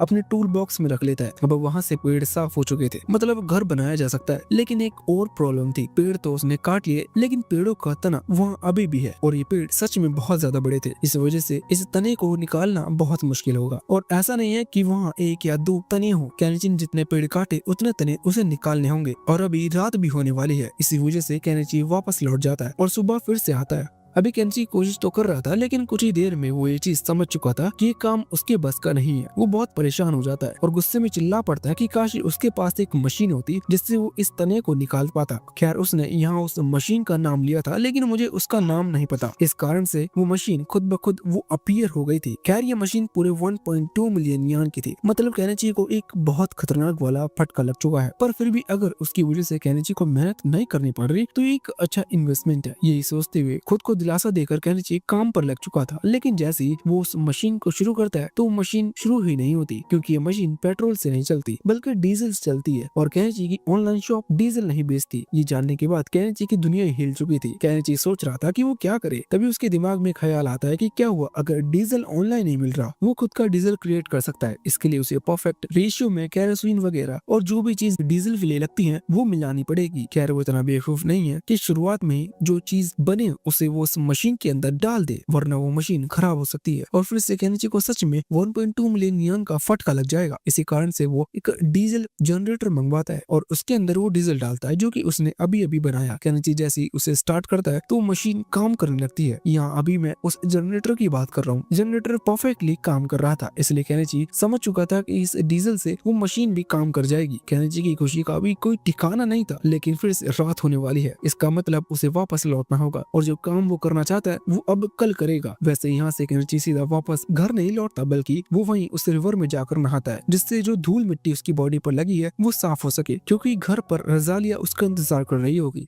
माफ करना, अगले सीन में हम देखते हैं कि केनिची घर पर आ गया था। वो सोच रहा था कि जिस जगह पर वो अपना घर बना रहा है वहाँ पर बहुत सारे मच्छर है, उन मच्छरों के लिए कुछ करना होगा। इसलिए अगले ही दिन वो सबसे पहले एक ओल्ड मैन की शॉप पर पहुँचता है जहाँ से उसे कछुआ अगरबत्ती मिल सकती है। वहाँ आकर वो कछुआ अगरबत्ती मांगता है। इस वर्ल्ड में कछुआ अगरबत्ती एग्जिस्ट नहीं करती, लेकिन केनिची को पता चलता है कि यहाँ ऐसे स्टोन जरूर मिल सकते हैं जो कि मच्छरों को दूर रखते हैं। केनिची उन्हें खरीदना चाहता था। वो स्टोन 3 सिल्वर कॉइन में मिलते हैं। केनिची के हिसाब से ये थोड़ी सी ज्यादा अमाउंट है, इसलिए केनिची उस शॉप ओनर को 2 ऑरेंज देने का वादा करता है। वैसे वादा वगैरह कुछ नहीं, उसने 2 ऑरेंज निकाल लिए थे। ये खुद की ऑरेंज है, खाने वाले, रजारिया वाले नहीं। अभी उन्हें देखकर वो शॉप ओनर बहुत हैरान था, क्योंकि ऑरेंज इस दुनिया में एग्जिस्ट नहीं करते। ये दुनिया परफेक्ट है, क्योंकि यहाँ जो ऑरेंज नहीं है वो एग्जिस्ट नहीं करते और जो चाहिए वो फ्री में मिल जाते हैं। खैर अभी उन ऑरेंज को देखकर उस शॉप ओनर ने केनिची को डिस्काउंट दे दिया था। इसके बाद केनिची वहाँ से अपनी शॉप पर पहुंच गया था जहाँ उसकी मुलाकात उसी ओल्ड लेडी से होती है। वो असल में सिर्फ अभी ओल्ड लेडी से ही मिलने आया था। वैसे भी उसके पास अभी बहुत सारे दूसरे काम भी है। यहाँ वो ओल्ड लेडी केनिची को बताती है कि जिस शॉप ओनर से अभी केनिची मिला, मतलब वही विजार्ड जिससे उसने वो स्टोन खरीदे, वो बहुत समझदार इंसान है। मतलब अगर वो केनिची का दोस्त बनता है तो इससे केनिची का फायदा होगा। केनिची ये सुनकर ज्यादा हैरान नहीं था क्योंकि वो विजार्ड केनिची को थोड़ा समझदार लग ही रहा था। तभी केनिची की नजर वहाँ दीवार पर पड़ती है जहाँ कुछ वांटेड पोस्टर लगे हुए थे। इन्हीं में से एक पोस्टर है शागन नाम के क्रिमिनल का जिसकी तलाश पुलिस कर रही है। इसी वजह से उसके ऊपर ये बाउंटी रखी गई है। उसकी बाउंटी सबसे ज्यादा है क्योंकि वो खतरनाक क्रिमिनल है। ये चीज हमें इसलिए बताई जा रही है क्योंकि अगले सीन में हम शागा को देखने वाले हैं। तो लो यहाँ से सीन चेंज हुआ और हमने शागा को देख लिया। अभी रात हो चुकी थी और वो एक गाड़ी जिसके थ्रू स्लेव्स को ले जाया जा रहा था उस पर हमला कर रहा था। अब नहीं पता कि वो उन स्लेव्स के साथ क्या करना चाहता है। जो भी हो, इन स्लेव में वो बच्ची भी थी जिसे हमने कुछ देर पहले देखा। कुछ देर पहले नहीं, मतलब 15-20 मिनट हो गए होंगे। इनके साथ जो भी कुछ करें, अभी के लिए सीन फिर से चेंज हो चुका था और सीधा अगले दिन पर आ गया था। हम देखते हैं कि केनिची वापस जंगल लौट गया था। वहीं जहाँ उसने अपनी वो मशीन पार्क की थी, वहाँ वो उस मशीन को उठाकर इन पेड़ों के तने को निकालना शुरू कर देता है। उस मशीन के थ्रू काम बहुत आसान हो चुका था। केनिची ने वो जगह साफ कर ली थी, मतलब फाइनली अब वो घर बना सकता है। लेकिन केनिची को थोड़ा सा संभल कर काम करना होगा क्योंकि वो पहले ही बहुत ज्यादा पैसे खर्च कर चुका है।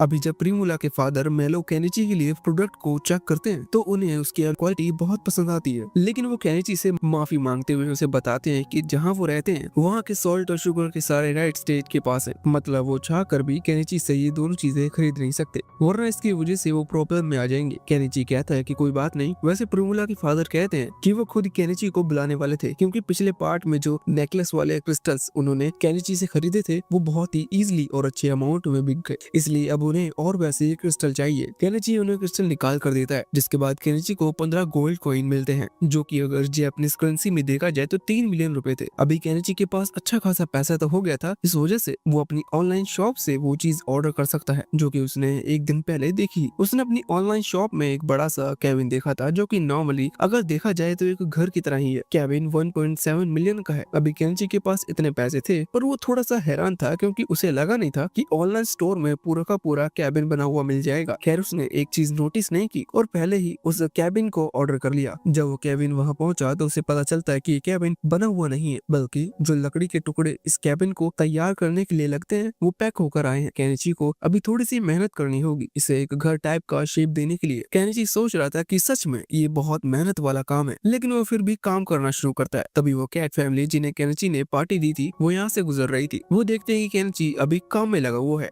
इसलिए वो फैसला करते हैं कि वो भी केनिची की मदद करेंगे और बाद में वो उस घर को पूरी तरह से तैयार करवाने में केनिची की मदद करने लगते हैं। वैसे वो जो कैट गर्ल थी उसका नाम माइली है, उसे हम बाद में देखेंगे क्योंकि अभी तो वो केनिची की मदद करवा रही है। केनिची के लिए नॉर्मली इस घर को बनाने में बहुत ज्यादा समय लगता है, लेकिन अभी उन लोगों की मदद से कुछ ही हफ्तों में वो घर बनकर तैयार हो जाता है। अभी केनिची को भी कुछ हफ्ते इसलिए लगे क्योंकि केनिची डेली अपना स्टॉल भी ओपन करता और बाद में फ्री टाइम में अपना ये घर बनाने का काम जारी रखता क्योंकि वो उस कैट फैमिली को दिन भर तो काम पर नहीं लगा सकता, उनके भी कुछ पर्सनल काम होते हैं। कुछ हफ्तों में केनिची का घर पूरी तरह से तैयार हो चुका था, अभी भी कुछ काम बचे हुए थे जैसे कि उस लकड़ी को पेंट करना और साथ ही किसी तरह से इलेक्ट्रिक जनरेट करना क्योंकि वो केनिची के लिए बेसिक नीड है। अब यहाँ से सीधा 1 महीने बीत जाता है और 1 महीना इसलिए क्योंकि केनिची ने अपने सारे काम निपटा लिए। उसने इलेक्ट्रिसिटी के लिए सोलर पैनल्स लगा रखे हैं जिससे उसे मेहनत करने की जरूरत नहीं, बिजली अपने आप ही बनती जाएगी। साथ ही उसने अपने घर के आसपास फैंस लगा लिए हैं क्योंकि उसने छोटे छोटे कुछ फैंस टाइप बॉक्स क्रिएट किए हैं जहाँ वो नॉर्मल वेजिटेबल उगा सकता है। वैसे लगभग केनिची के सारे काम खत्म हो चुके थे, इसका मतलब अब समय था सेलिब्रेट करने का और सेलिब्रेट करने के लिए वो अभी वही टंकी उठा लाता है जिसमें उसने पानी भर लिया था और अभी पानी गर्म कर वो नहा रहा था। अभी वैसे तो केनिची को मजा आ रहा है लेकिन उसके मन में अभी यही बात चल रही थी कि इस पानी को फेंकने के बाद जब उसे फिर से इसमें पानी भरना होगा तो उसके लिए उसे साइकिल से वहाँ रिवर तक जाना होगा और इतना ही पानी भरकर यहाँ लाना होगा क्योंकि उसके घर से वो रिवर थोड़ी सी दूर है। खैर वो सोचता है कि उसके लिए भी वो कोई ना कोई जुगाड़ लगा ही लेगा। अगले दिन हम देखते हैं कि केनिची रजालिया से जाकर मिलता है और उसे बताता है कि उसका घर तैयार हो चुका है, इसलिए अब से वो यहाँ इस होटल में रहने नहीं आएगा। अभी रजालिया इस चीज से दुखी थी और वो क्यों दुखी है ये चीज तुम समझ सकते हो, पर पहले उसने इस चीज पर यकीन नहीं किया था। केनिची सच में जंगल में अपने लिए एक घर बनाने वाला है। वो खुश है कि केनिची ने अपना एक गोल पूरा कर लिया, लेकिन अब वो केनिची से मिलने पाएगी। वैसे अगले दिन हम देखते हैं कि आज का मौसम बहुत अच्छा था। केनेची सुबह जागा तो उसने सोचा कि क्यों ना आज थोड़ा सा जंगल में घूम लिया जाए।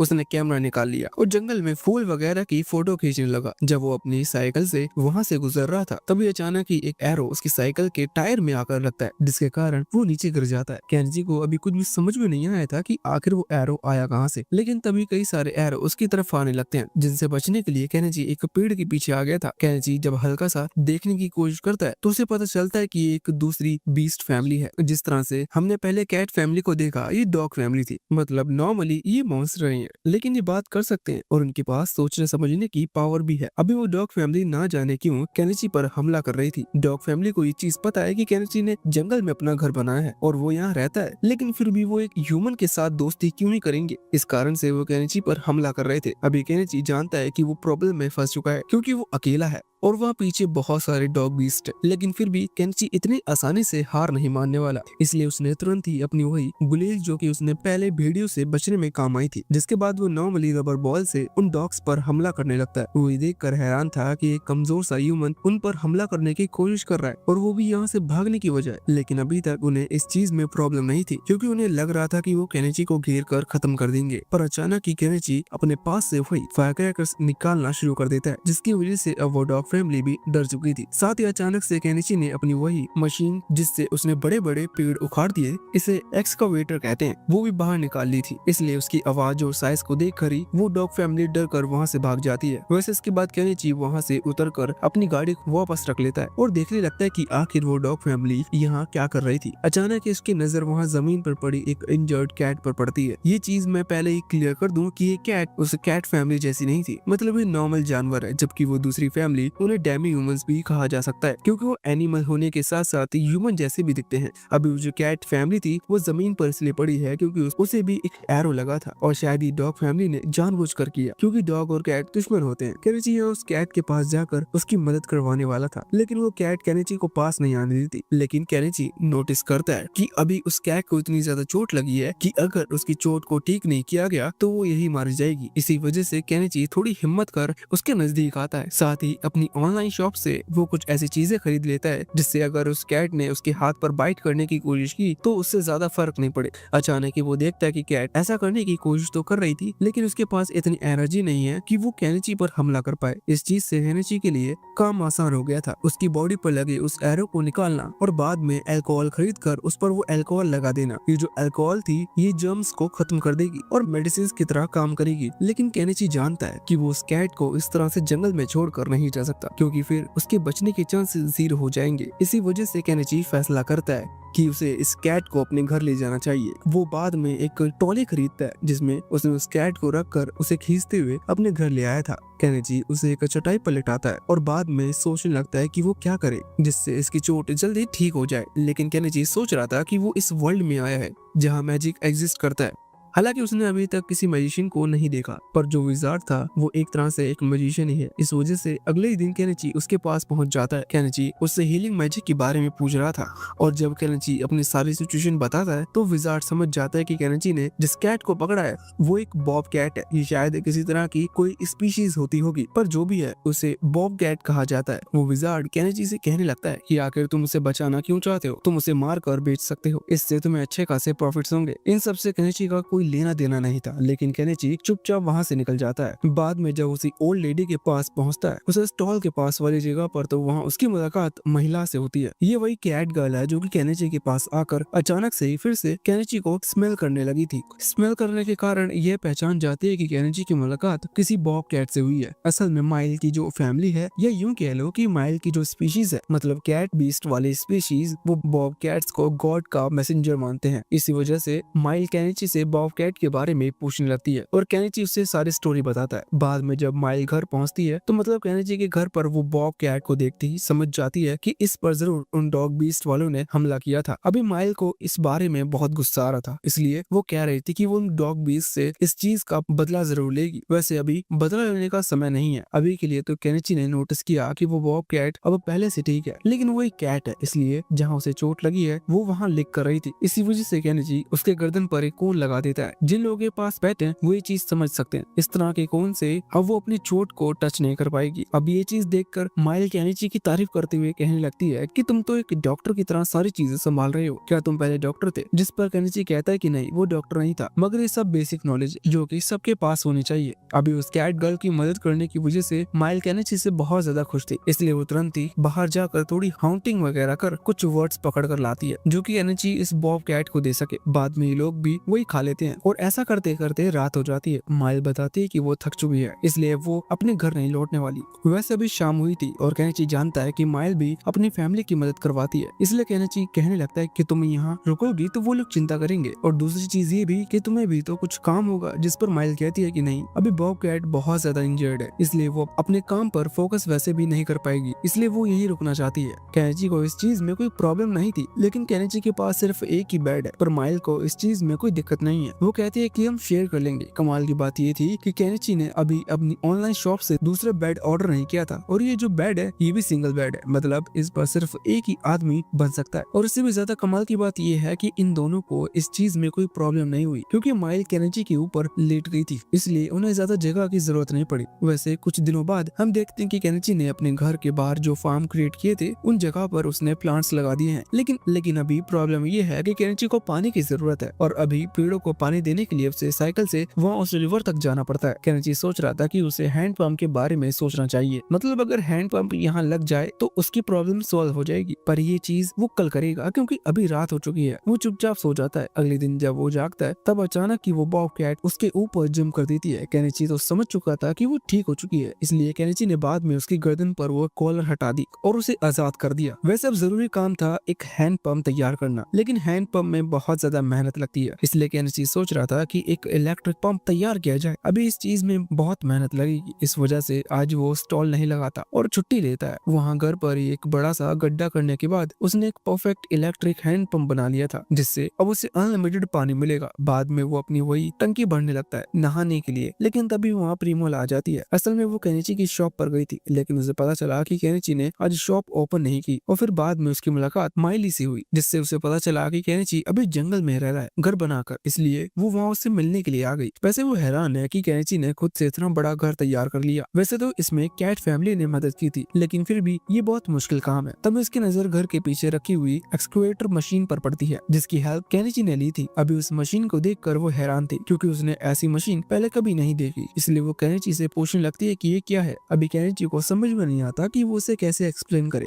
इसलिए केनिची कहता है कि ये उसका समलिंग फैमिलियर है, जो कि उसने अपनी मदद के लिए समन किया था। अभी बात सुनकर प्रोमिला को लगता है कि केनिची मैजिक का इस्तेमाल कर सकता है, इसलिए वो थोड़ी सी और ज्यादा हैरान हो गई। पर केनिची बाद में उससे कहता है कि इस चीज को वो सीक्रेट रखे, और जब वापस घर लौटे तो किसी को भी इस बारे में ना बताए। अभी केनिची जब ये बात कह रहा था तब उसके दिमाग में एक और बात आती है। वो सोचता है कि अभी शाम हो चुकी है और इतनी लेट जो सिटी के मेन गेट होते हैं वो बंद हो चुके होते हैं, मतलब प्रीमुला घर नहीं जा सकती। ये चीज प्रीमुला ऑलरेडी जानती थी, इसलिए वो केनिची से इतना ज्यादा लेट मिलने के लिए आई। वरना तुरंत ही सोचो इसका और क्या रीजन हो सकता है। अभी प्रीमुला को इस चीज में कोई प्रॉब्लम नहीं थी, पर प्रॉब्लम केनिची को थी, क्योंकि उसके पास सिंगल बेड है। वैसे तो वो एक और बेड खरीद सकता है, लेकिन फिर भी ना जाने क्यों वो प्रीमुला से कह रहा था कि उसके पास एक ही बेड है, इसका मतलब उसे यहाँ रुकने में प्रॉब्लम होगी। पर प्रीमुला को इस चीज में कोई प्रॉब्लम नहीं है, अगर एक ही बेड है तो वो उसे शेयर कर सकते हैं। वैसे इस दौरान प्रीमुला की नजर वहाँ पीछे रखी उसी टंकी पर पड़ती है जिसमें केनिची ने पानी भर रखा था खुद के नहाने के लिए। वो केनिची से पूछने लगती है कि अब ये क्या चीज है, तो केनिची बताता है कि ये हॉट बात है। अभी प्रीमुला को इसके बारे में भी कुछ नहीं पता था, इसलिए केनिची उसे समझाने के लिए एक डेमो लेने की परमिशन देता है। बाद में केनिची ने उस पानी को गर्म कर दिया था जिसमें प्रीमुला नहा रही थी। अभी केनिची ने कोई परफेक्ट बाथरूम क्रिएट नहीं किया, मतलब कि एक परफेक्ट सेफ जगह जो कि पूरी तरह से बंद हो। यहाँ एक साइड तो वॉल थी, पर दूसरी साइड पूरा जंगल दिखता है, जिस वजह से प्रीमुला को थोड़ा सा डर लग रहा था, या फिर सच में उसे ऐसा लग भी रहा था या नहीं। पर फिर भी वो केनिची से कह रही थी कि वो कहाँ है। अब उसे थोड़ा सा अजीब फील हो रहा है। केनिची कहता है कि वो दीवार की दूसरी साइड बैठा हुआ है, इसलिए उसे चिंता करने की जरूरत नहीं। पर प्रीमुला कहने लगती है कि तुम यहाँ सामने ही बैठो, क्योंकि मुझे सच में बहुत अजीब फील हो रहा है। यार यहाँ क्या हुआ ये हमें नहीं पता, क्योंकि अगले सीन में हम सीधा केनिची के कमरे में आ गए, मतलब केनिची के इकलौते कमरे में, क्योंकि उस कैबिन में एक ही कमरा है। वहाँ केनिची ने एक और बेड समन कर लिया था, क्योंकि वो नहीं चाहता कि माइली के साथ हुआ वो प्रीमुला के साथ भी हो, क्योंकि प्रीमुला का वजन ज्यादा है। या फिर ऐसा भी हो सकता है कि केनिची को उसके फादर के साथ बिजनेस करना है, इसलिए अभी वो इन चीजों से दूर ही रहना चाहता है। खैर केनिची ने प्रीमुला को उसके नहाने के बाद जो टॉवल दी थी वो बहुत ही अलग टॉवल है, क्योंकि ये उसने ऑनलाइन शॉप से खरीदी है, इसलिए वो प्रिमिला को बहुत ही पसंद आ रही थी। वो केनिची से कहती है कि उसे ऐसी और टॉवल खरीदनी है, पर केनिची बताता है कि ये बेचने के लिए नहीं है। केनिची ने ये नहीं सोचा था कि वो ये चीज भी बेचने के लिए लाएगा, लेकिन प्रिमिला को वो पसंद आ रही थी, इसलिए केनिची ने उसे वो देने का प्रॉमिस कर दिया है।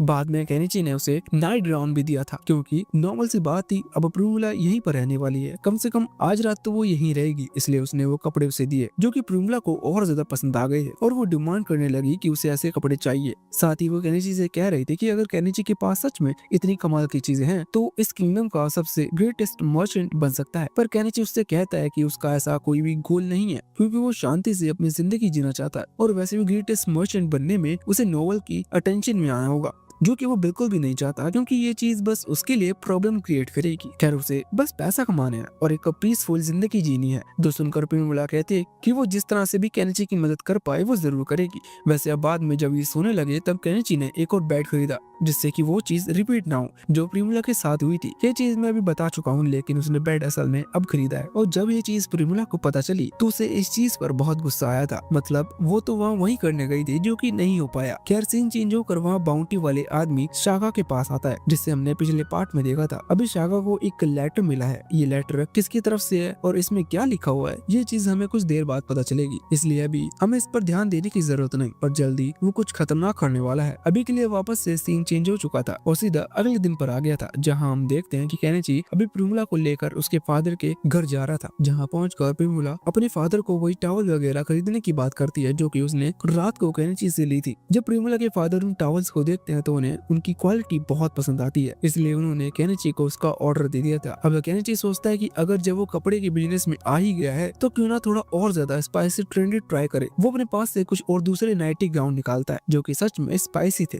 इसी वजह से प्रिमिला के फादर को मना करना पड़ता है। खैर प्रिमिला यहाँ पर उन्हें देखकर बहुत ही ज्यादा एक्साइटेड थी, पर अभी उसके इंटरेस्टेड होने से कोई फर्क नहीं पड़ता। खैर तभी हम देखते हैं कि प्रिमिला की वो मेड मार्गरेट कुछ लेटर्स लेकर वहाँ पहुँचती है। यहाँ कुछ बुक्स भी थे और कुछ लेटर्स भी थे। केनिची अभी उनके बारे में प्रिमिला के फादर से पूछता है तो वो बताते हैं कि ये कुछ डॉक्यूमेंट्स है जो कि एक नई डबल एंट्री स्कीम से कुछ रिलेटेड है। अभी केनिची ये चीज सुनकर थोड़ा सा हैरान था। मुझे चीज ज्यादा समझ में नहीं आई थी, लेकिन तुम्हें समझाने के लिए मैं बता दूं कि बस एक नॉर्मल सी चीज जो कि जापानीज कल्चर में एग्जिस्ट करती है तब के टाइम पर, जिस टाइम से केनिची आया है, और अभी ये स्कीम यहाँ पब्लिश होना ये थोड़ी सी अजीब बात थी। मतलब केनिची के अलावा उस कल्चर को और कोई नहीं जानता। खैर केनिची का शक तब बढ़ जाता है जब प्रिमिला के फादर उसे हैंडपंप दिखाते हैं। असल में हैंडपंप को इस टाइमलाइन में भी किसी ने इन्वेंट कर लिया है। वो भी बात कर रहे थे कि कुछ समय पहले ही किंग को किसी ने इस तरह की टेक्नोलॉजी के बारे में बताया और ये सच में बहुत ही ज्यादा यूजफुल है। अब केनिची ये तो नहीं बताता कि वो इस सब के बारे में ऑलरेडी जानता है, लेकिन वो खुद से यही जरूर समझ चुका था कि जरूर मार्केट में उसका कंपटीशन आ चुका है। खैर यहाँ से सीन चेंज होता है और हम देखते हैं कि प्रिमिला अभी लगभग डेली केनिची के घर पर आने लगी थी, क्योंकि केनिची ने डबल बेड खरीद लिए थे, जिस वजह से वो चीज नहीं हो पा रही जो कि पहली बार में हो जाती। इस वजह से वो मौके की तलाश में है। खैर वो केनिची को बताती है कि अब वो कुछ दिन केनिची से नहीं मिल पाएगी। इसका रीजन ये है कि वो अपने फादर के साथ ट्रेडिंग पर्पस से कहीं दूसरे टाउन जा रही है और वो कुछ हफ्तों बाद लौटेगी। केनिची को उस चीज में कोई प्रॉब्लम नहीं थी। खैर अभी जब प्रिमिला नहा रही थी तो वो केनिची से उस नाइटी गाउन के बारे में पूछती है जो कि थोड़ा सा स्पाइसी था। इस वजह से प्रिमिला के फादर ने मना कर दिया, पर अभी प्रिमिला उसी के बारे में पूछ रही थी। केनिची कहता है कि क्या तुम किसी को उससे इम्प्रेस करना चाहती हो? प्रिमिला और किसी को नहीं बल्कि केनिची को इम्प्रेस करना चाहती है, लेकिन केनिची के हिसाब से अभी उन्हें इस तरह के रिलेशन से दूर रहना चाहिए, क्योंकि केनिची एक ओल्ड मैन है, मतलब वो रिटायर हो चुका है। इससे उसकी एज का पता चलता है, लेकिन प्रिमिला को इस चीज में कोई प्रॉब्लम नहीं थी। खैर केनिची जानता है कि प्रिमिला को कोई प्रॉब्लम नहीं है, लेकिन उसके फादर को तो प्रॉब्लम होगी। पर प्रिमिला बता दी कि नहीं, उसके फादर को भी इस चीज में कोई प्रॉब्लम नहीं है, बल्कि वो तो अपने फादर से परमिशन भी ले चुकी है। केनिची इस बात से बहुत ज्यादा हैरान था, लेकिन अभी केनिची कई तरह के बिजनेस में फंस चुका है। ये नॉर्मल बिजनेस नहीं है, मतलब उसके दिमाग में अभी बहुत सारी बातें चल रही हैं, जिस वजह से वो इस तरह की चीजों पर फोकस नहीं कर सकता। इसलिए वो प्रिमिला से कहता है कि ठीक है, इस बारे में हम बाद में कभी डिस्कस करेंगे। प्रिमिला को भी इस चीज में कोई प्रॉब्लम नहीं थी, क्योंकि केनिची ने हाँ कह दी, मतलब अब कभी तो इस बात पर डिस्कशन होगी। खैर अगले दिन हम देखते हैं कि सुबह केनिची से मिलने के लिए कोई आया होता है। ये और कोई नहीं बल्कि वही लड़का था जिसने केनिची से वो कटाना खरीदी थी। वैसे इस नाइट का नाम नर्स बॉल है। ये नाम बहुत ही अजीब है लेकिन हम कुछ नहीं कह सकते। नर्स बॉल अभी यहाँ इसलिए आया था क्योंकि उसे एक मिशन दिया गया जिसमें उसे जंगल में आकर देखना था कि आखिर वो कौन आदमी है जो कि जंगल के बीच रह रहा है। मतलब नॉर्मल सी बात थी कि इसके गिल्ड वालों को शक जरूर होगा क्योंकि ये कोई नॉर्मल चीज नहीं है। अभी जब नर्स बॉल केनिची से मिलता है तो वो केनिची से कहता है कि अब वो श्योर है कि वो गिल्ड में जाकर ये चीज रिपोर्ट कर सकता है, ये कोई प्रॉब्लम नहीं है क्योंकि वो केनिची को जानता है। केनिची एक भला आदमी है, इसके लिए केनिची नर्स बॉल को शुक्रिया कहता है। वैसे अभी जब ये लोग चाय वगैरह के लिए बैठते हैं तो यहाँ किंगडम की भी बातें निकलती हैं, जिस बीच नर्स बॉल एक अजीब से आदमी के बारे में बताता है जो कि अभी बहुत पॉपुलर हो रहा है। उस अजीब आदमी ने बहुत सारी डिस्कवरी की जिनमें से एक डिस्कवरी है मेयोनेज की डिस्कवरी, और ये ज्यादा पॉपुलर इसलिए हो गई क्योंकि मेयोनेज लोग खा भी रहे हैं। और साथ ही उस आदमी ने मेयोनेज की मदद से एक ड्रैगन को हरा दिया। ना जाने उसने ये कैसे किया लेकिन उसने ये सच में किया, जो कि एक अच्छा मार्केट स्ट्रेटजी हो सकती है क्योंकि अब उसकी मेयोनेज और ज्यादा खतरनाक तरीके से बिकने लगी है। केनिची इस बात को सुनते ही समझ चुका था कि अब तो पक्का कि वो आदमी फ्यूचर जापान से आया है। खैर केनिची को अभी इस चीज से कोई प्रॉब्लम नहीं है क्योंकि केनिची की मुलाकात उससे जल्दी तो होने नहीं वाली। यहाँ से सीन सीधा अगले महीने पर शिफ्ट होता है। बीच में क्या क्या हुआ ये हमें जानने की जरूरत नहीं क्योंकि अब वो दिन आ चुका है जिस दिन प्रिमुला और उसके फादर उस ट्रेडिंग बिजनेस की ट्रिप से वापस लौट आएंगे। केनिची सोचता है कि उसे जाकर उनसे मिलना चाहिए। खैर अभी तक उनकी गाड़ी वहाँ नहीं लौटी है, इसलिए वो सोचता है कि वो शाम को शॉप बंद कर उनसे मिलने के लिए जरूर जाएगा। तभी उसे कुछ आवाजें सुनाई देती है। ये भीड़ की आवाजें थी जिन्हें सुनकर वो तुरंत ही वहाँ मार्केट की तरफ भागता है। यहाँ मैं सेंट्रल मार्केट की बात कर रहा हूँ क्योंकि केनिची साइड में अपना बिजनेस लगाता है। वहाँ भीड़ थी, भीड़ के बीच में से केनिची आगे पहुँचता है तो उसे वहाँ प्रिमुला के फादर मेलो देखते हैं। वो भी बहुत परेशान लग रहे थे।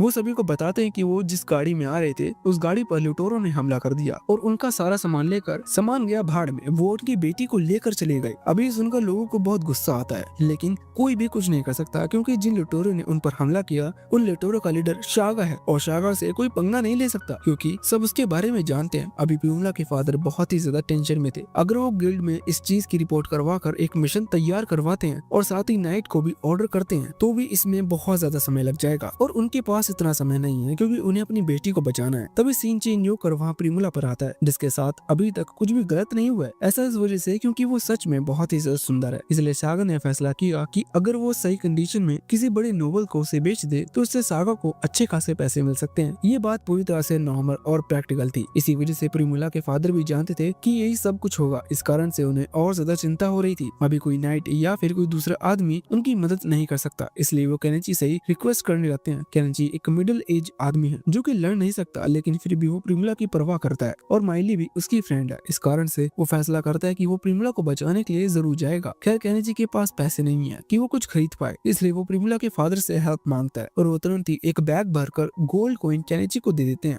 जो कि सच में बहुत ज्यादा पैसा था। केनिची उस पैसे को लेकर उनसे पूछता है कि क्या उन्हें शागा की लोकेशन के बारे में कुछ पता है, तो इस पर वो बताते हैं कि शागा और उसके आदमी एक रूइन के पास रहते हैं। रूइन मतलब एक तबाह हुई जगह, जैसे कि पहले कोई मेंशन हुआ करता था, वो पूरी तरह से टूट चुका है और वहाँ कोई नहीं रहता। इसलिए शागा और उसके आदमियों ने उस मेंशन को अपना बना लिया। अभी लोग वहीं रहते हैं लेकिन फिर भी उन पर कोई हमला नहीं कर पाया। इस चीज से उनकी पावर का पता लगता है लेकिन खैर केनिची को वहाँ जाना ही होगा। इस वजह से केनिची अपनी ऑनलाइन शॉप में देखने लगता है कि क्या वो खरीद सकता है। अभी जो डिस्टेंस थी वो करीबन 50 किलोमीटर की है। इस वजह से केनिची को एक गाड़ी की जरूरत होगी जिससे कि वो जल्दी वहाँ पहुँच पाए। केनिची को सबसे सही चीज एक ट्रक दिखता है जिसे वो खरीदने वाला था, लेकिन सबसे पहले वो उन लोगों को थोड़ा सा दूर हटा देता है और कहता है कि वो समनिंग मैजिक का इस्तेमाल करने वाला है, इसलिए वो सभी दूर रहे। और बाद में वो इस तरह से बिहेव करने लगता है जैसे कि वो सच में किसी तरह के समनिंग स्पेल का इस्तेमाल कर रहा है जिससे कि किसी को शक ना हो। वैसे अब जैसे ही वो बड़ा सा ट्रक वहाँ उनके सामने आता है तो केनिची उस ट्रॉली पर चढ़कर सभी से कहने लगता है क्या कोई अभी है जो कि उसकी मदद करना चाहता है, क्योंकि शागा एक बड़ा क्रिमिनल है। उसे खत्म करने के बदले इन्हें अच्छे खासे पैसे मिलेंगे क्योंकि उसके ऊपर एक बड़ी सी बाउंटी है। लेकिन फिर भी लोग डरे हुए थे, इसलिए कोई भी केनिची की मदद नहीं करना चाहता। केनिची भी अभी सोच रहा था कि शायद उसे काम अकेले ही करना होगा, लेकिन इतने में ही वहीं बॉब कैट जिसकी मदद केनिची ने की थी वो वहाँ ट्रक पर आ जाती है। वैसे वो तो बोल नहीं सकती और केनिची को भी वो कैट लैंग्वेज नहीं आती, लेकिन फिर भी केनिची समझ चुका था कि वो भी केनिची की मदद करना चाहती है, इसलिए केनिची उसे शुक्रिया कहता है। वैसे इतने में ही अब वो कैट फैमिली भी वहाँ पहुँच चुकी थी जिसमें माइली और बाकी सभी फैसला करते हैं कि वो भी केनिची की मदद करेंगे क्योंकि केनिची ने उन्हें पार्टी दी थी। लेकिन देखा जाए तो सच में वो केनिची की पहले भी बहुत ज्यादा मदद कर चुके हैं। केनिची उन्हें शुक्रिया कहता है और बाद में उनके लिए थोड़े मॉडिफाइड वेपन्स खरीदता है जैसे कि एक high tech bow and arrow, मतलब एक एक धनुष जो कि लॉन्ग डिस्टेंस कवर कर सकता है, और साथ ही माइली के पेरेंट्स के लिए कुछ तलवारें जिससे क्लोज रेंज में मदद मिलेगी। अभी केनेची इस चीज से खुश था कि उसे फाइनली कुछ लोग मिल गए जो कि उसकी मदद करेंगे, लेकिन इतने में ही वहाँ नार्सवेल भी आ जाता है और कहने लगता है कि क्या उन्हें और मदद चाहिए। केनेची इस चीज से खुश था कि एक एक्सपीरियंस्ड नाइट उनके साथ जाएगा तो ये चीज और ज्यादा आसान हो जाएगी, लेकिन केनेची थोड़ा सा हैरान है क्योंकि नार्सवेल ने अभी अपनी आर्मर वगैरह पहन रखा है। केनेची पूछता है कि तुम अभी जब सिटी में घूम रहे हो तो तुम इस आर्मर को क्यों पहने हो, जिस पर नार्सवेल बताता है कि उसने जब से केनेची से वो तलवार खरीदी थी उसे अभी तक मौका ही नहीं मिला इसका इस्तेमाल करने का, इसलिए उसने आर्मर वगैरह सब पहन कर तैयारी कर ली है कि कहीं उसे कोई चोर वगैरह मिल जाए और वो अपने वेपन का इस्तेमाल कर पाए। खैर अब फाइनली उसे मौका मिल चुका है, इसलिए वो केनेची की मदद करना चाहता है। उसके लिए केनेची उसे भी शुक्रिया कहता है, अपने ट्रक पर बुला लेता है। वैसे इतने में ही वो वहीं ओल्ड मैन मतलब वो विजार्ड पहुंचते हैं जो कि उस शॉप पर केनेची को मिल रहे हैं। वो भी केनेची की मदद करना चाहते हैं। केनेची इस चीज से बहुत हैरान था। केनेची कहता है कि आप बूढ़े हैं, कहीं आप खुद ही प्रॉब्लम में ना फंस जाएं,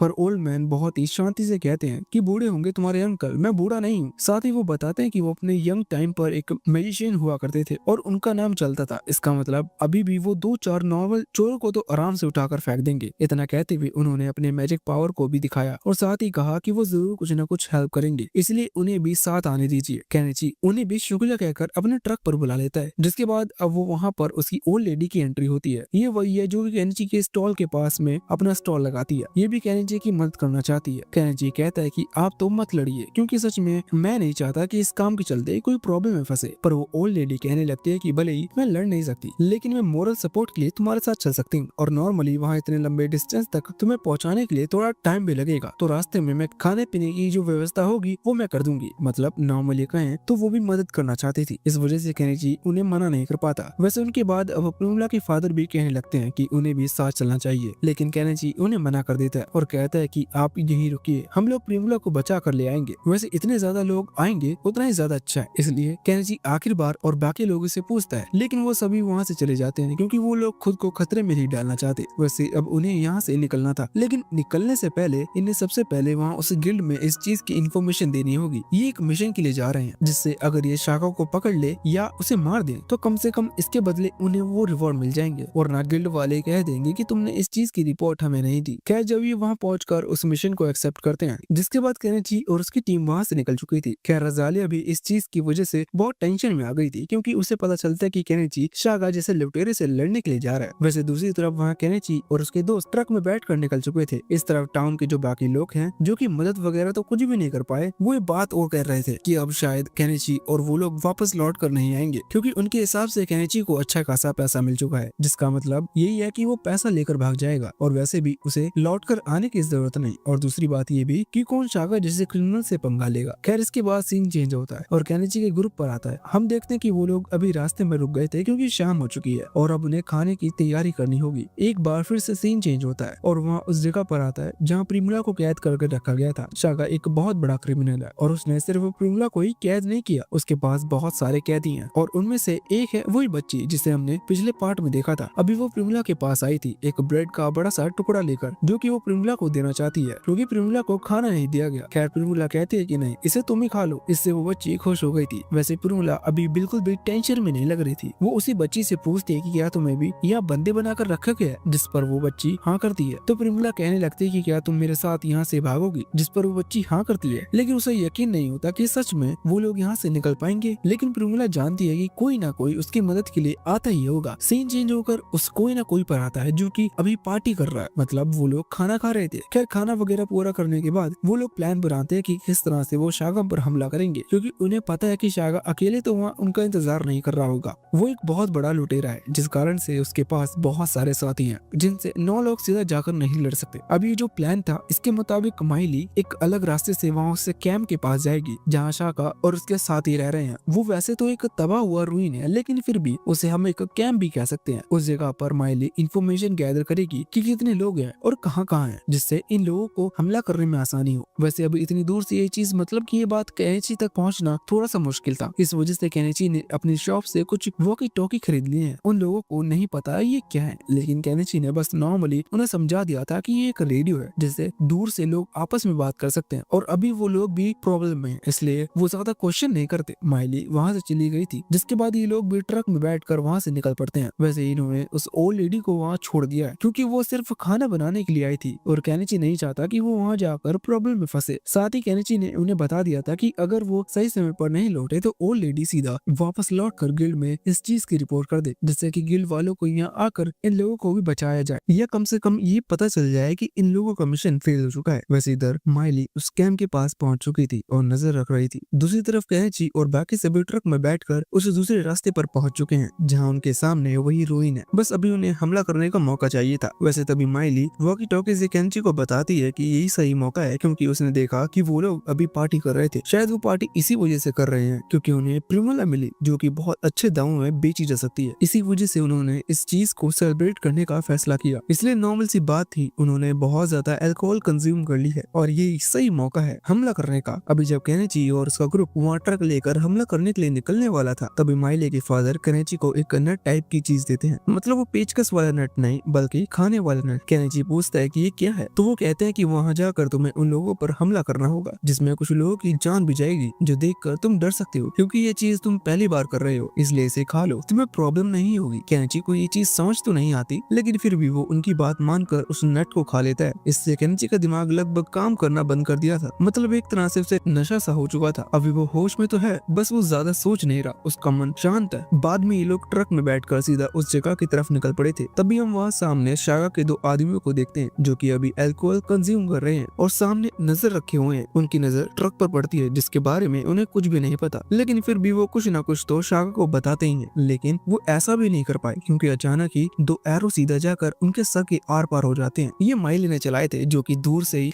इन्हें कवर दे रही है। वैसे इधर वो ओल्ड मैन मतलब कि वो विजार्ड अपने मैजिक की मदद से एक स्पेल क्रिएट करते हुए हमला करते हैं जिससे एक धमाका होता है और ये लोग उन चोरों के कैंप के बिल्कुल बीच पहुंच जाते हैं। मतलब वो फाइटिंग का समय आ चुका था लेकिन यहाँ पर सच में बहुत ही ज्यादा चोर हैं। फिर भी प्रॉब्लम की बात नहीं थी क्योंकि जो कैट फैमिली है वो एक बीस्ट फैमिली है और वो पहले भी शिकार के लिए कई बार लड़ाई कर चुके हैं। इंसानों से तो नहीं पर फिर भी बड़े खतरनाक जानवर से जो कि इंसानों से भी ज्यादा ताकतवर होते हैं। इसी वजह से उन्हें प्रॉब्लम नहीं थी। यहाँ पर कई सारे चोरों को कुछ ही सेकंड्स में खत्म करने के लिए इस तरफ हम वहाँ नर्स बल को देखते हैं जो कि अभी अपनी तलवार लेकर बहुत ही आसानी से चोरों को मारते जा रहा था। शायद उसने भी वही नट खाया है जो कि माइली के फादर ने केनिची को दिया था। केनिची तो अभी नर्स बल की स्ट्रेंथ से बहुत ही ज्यादा हैरान था। इतने में ही एक चोर पीछे से उस पर हमला करने की कोशिश करता है लेकिन तभी बॉब कैट सही समय पर वहाँ आकर उसे बचा लेती है। इससे केनिची समझ चुका था कि अब उसे एक जगह पर खड़ा ना रहते हुए इन लोगों की मदद करनी चाहिए, इसलिए उसने तुरंत ही अपनी गाड़ी निकाल ली। ये वही एक्सकवेटर था जिसमें बैठकर अभी वो उन चोरों को दूर फेंकते जा रहा था और वो चोर भी उससे बहुत ज्यादा डरे थे क्योंकि उन्होंने इस तरह की मॉन्स्टर चीज पहली बार देखी है। खैर केनिची इस तरह से उस गाड़ी को आगे बढ़ाते जाता है और अचानक से एक दीवार से टकरा जाता है। दीवार में यहाँ होल हो चुका था और सामने वो सारे कैदी थे जिन्हें शागा ने पकड़ कर रखा था। वहाँ हर कोई था सिर्फ प्रिमुला को छोड़कर। केनिची अभी इस चीज से थोड़ा सा हैरान था लेकिन तभी उसे प्रिमुला की लोकेशन का पता चलती है। असल में शागा ऑलरेडी ये बात जानता था कि प्रिमुला को बचाने के लिए कोई ना कोई आएगा, इसलिए उसने प्रिमुला को एक अलग जगह पर रखा और अभी उसने प्रिमुला को पकड़ लिया है और उसकी गर्दन पर अपनी ब्लेड रख दी है जिससे लड़ाई यही खत्म हो जाए। वैसे शागा को लगा नहीं था कि जो टीम यहाँ आएगी वो इतनी ज्यादा ताकतवर होगी क्योंकि शागा के सभी आदमी मारे जा चुके हैं। अभी वो बस अकेला बचा है लेकिन फिर भी प्रिमुला उसके पास है, मतलब वो बच सकता है। वो उन सभी से पीछे हटने को कहता है वरना वो प्रिमुला को खत्म कर देगा। सभी लोग रुक चुके थे लेकिन केनिची इस तरह से शागा को भागने नहीं दे सकता। इसी वजह से वो थोड़ा सा सोचता है और एक प्लान तैयार करता है जिसके बाद उसने वॉकी टॉकी के थ्रू माइली से कह दिया था कि जैसे ही वो इशारा करे तो वो तुरंत ही शागा पर हमला कर दे। अभी नॉर्मली डायरेक्टली हमला नहीं किया जा सकता क्योंकि अगर उन्होंने ऐसा किया तो शागा तुरंत ही प्रिमुला को खत्म कर सकता है। इसी वजह से केनिची अपनी ऑनलाइन शॉप से एक लेजर लाइट खरीदता है जिसे उसने सीधा शागा की आंख पर पॉइंट किया जिससे शागा को अचानक से प्रॉब्लम हुई और उसने गलती से प्रिमुला को छोड़ दिया। इसी चीज से मौका मिल गया इसलिए माइली को हमला करने का। उसने शागा पर हमला तो किया लेकिन हमला कंधे पर हुआ था, मतलब शागा अभी भी जिंदा है और उसकी ज्यादा पावर खत्म नहीं हुई है, इसलिए वो फिर से प्रिमुला की तरफ बढ़ने लगा था उस पर हमला करने के लिए। खैर इतने में ही अचानक से वो स्लेव गर्ल मतलब वही बच्ची अपनी पावर का इस्तेमाल करती है। वो ना जाने किस तरह की मैजिक का इस्तेमाल कर रही थी लेकिन उस मैजिक के कारण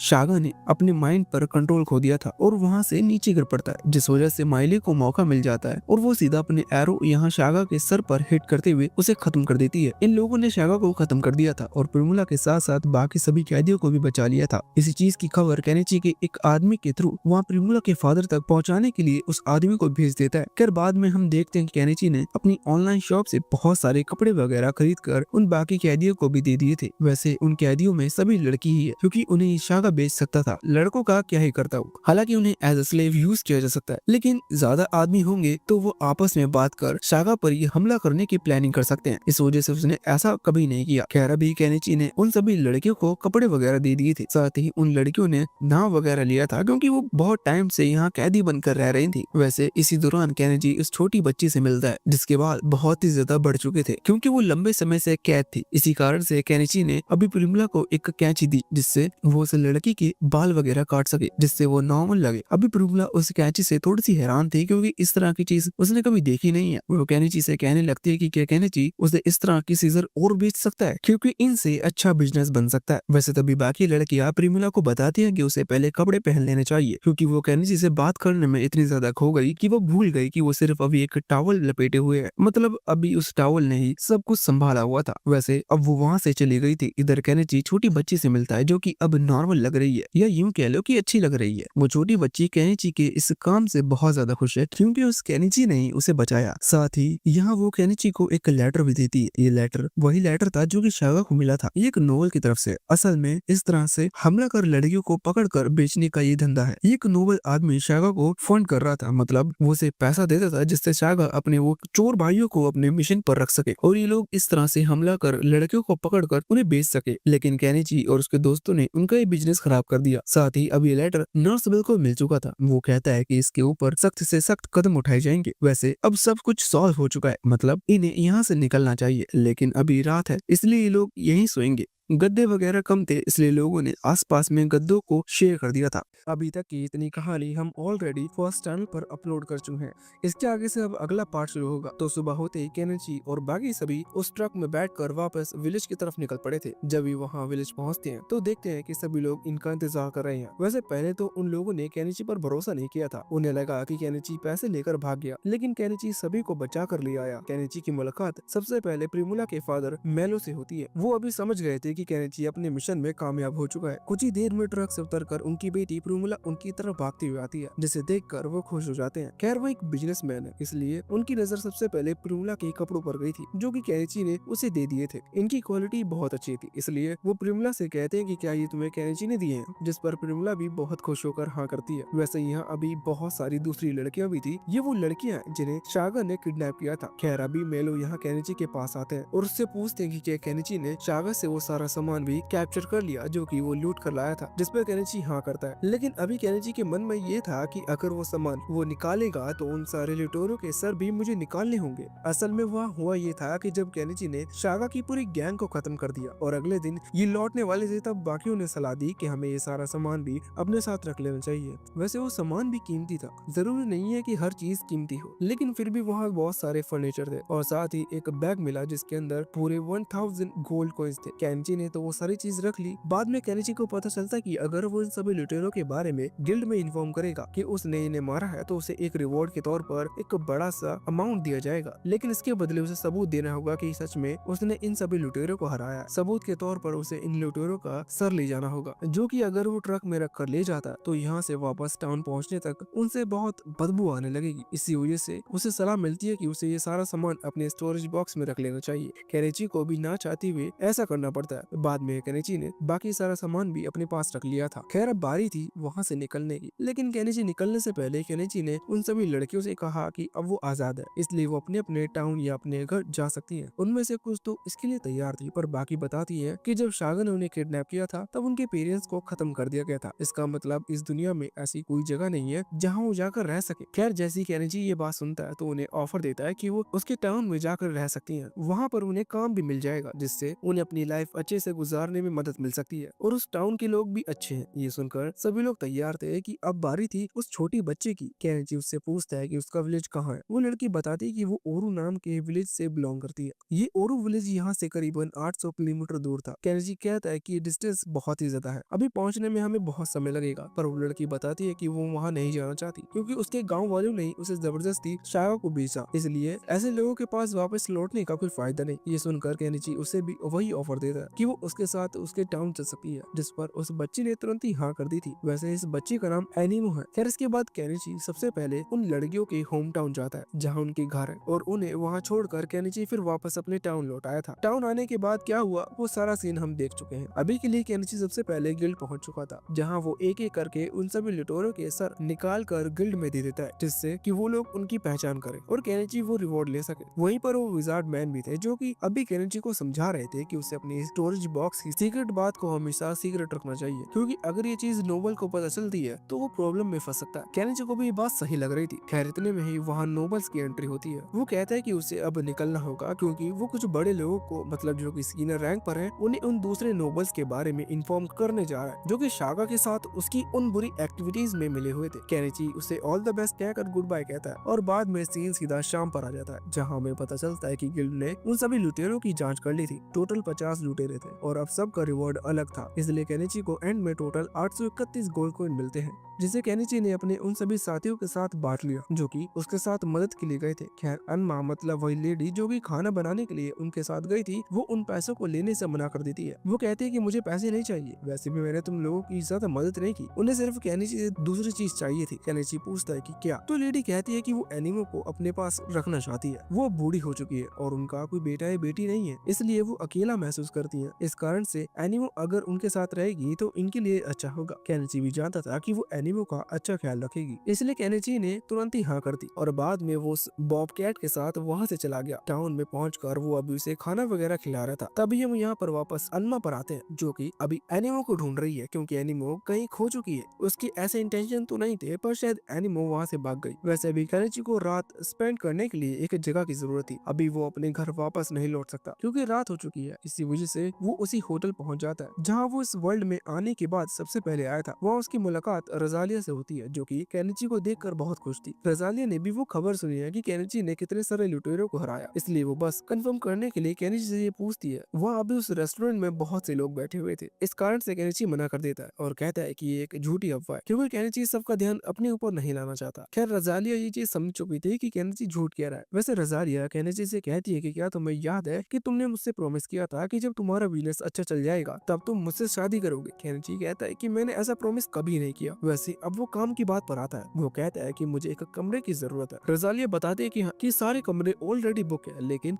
एक स्पेशल रूम है जहाँ केनिची सबसे पहले रुका था, इसलिए अगर वो चाहे तो वहाँ जाकर रह सकता है। असल में वो कमरा रजालिया का है, इसलिए उसे किसी रेंट पर नहीं देती। अभी केनिची को इस चीज में कोई प्रॉब्लम नहीं थी, इसलिए केनिची उसे कमरे में जाकर सो जाता है। कुछ देर बाद रजालिया वहाँ रजाई में आ जाती है और केनिची से उसी चीज की डिमांड करती है जो कि इस सीरीज की शुरुआत में हुई थी। केनिची कहता है कि अभी वो बहुत थक चुका है, पर रजालिया कहती है कि उसे कुछ करने की जरूरत नहीं, सारा काम वो हैंडल कर लेगी। खैर जब उनके बीच कुछ शुरू होने वाला था तभी केनिची की नजर एनिमो पर पड़ती है, जो कि उनके कमरे में आ चुकी थी और अभी उन्हें ही देख रही है। देखकर पता चल रहा था कि एनिमो को इस चीज में कोई प्रॉब्लम नहीं है, मतलब उसे देखने में कोई प्रॉब्लम नहीं है, लेकिन अभी रियल वर्ल्ड में इस चीज के ऊपर एक बहुत बड़ी कंट्रोवर्सी चल रही है और वो भी सिर्फ कह देने पर। यहाँ तो प्रैक्टिकल सारी चीजें हो रही है, इसलिए रजाली अभी वक्त की नजाकत को समझते हुए वहाँ से चली जाती है और फिर एनिमो वहाँ रजाई में आकर सो गई थी। खैर अगले दिन हम देखते हैं कि केनिची अभी सबसे पहले अनमा के घर पहुँचता है, क्योंकि वो समझ गया था कि अगर एनिमो यहाँ है तो अनमा बहुत चिंता कर रही होगी, लेकिन वहाँ पहुंचकर उसे अनमा नहीं मिलती। इसी वजह से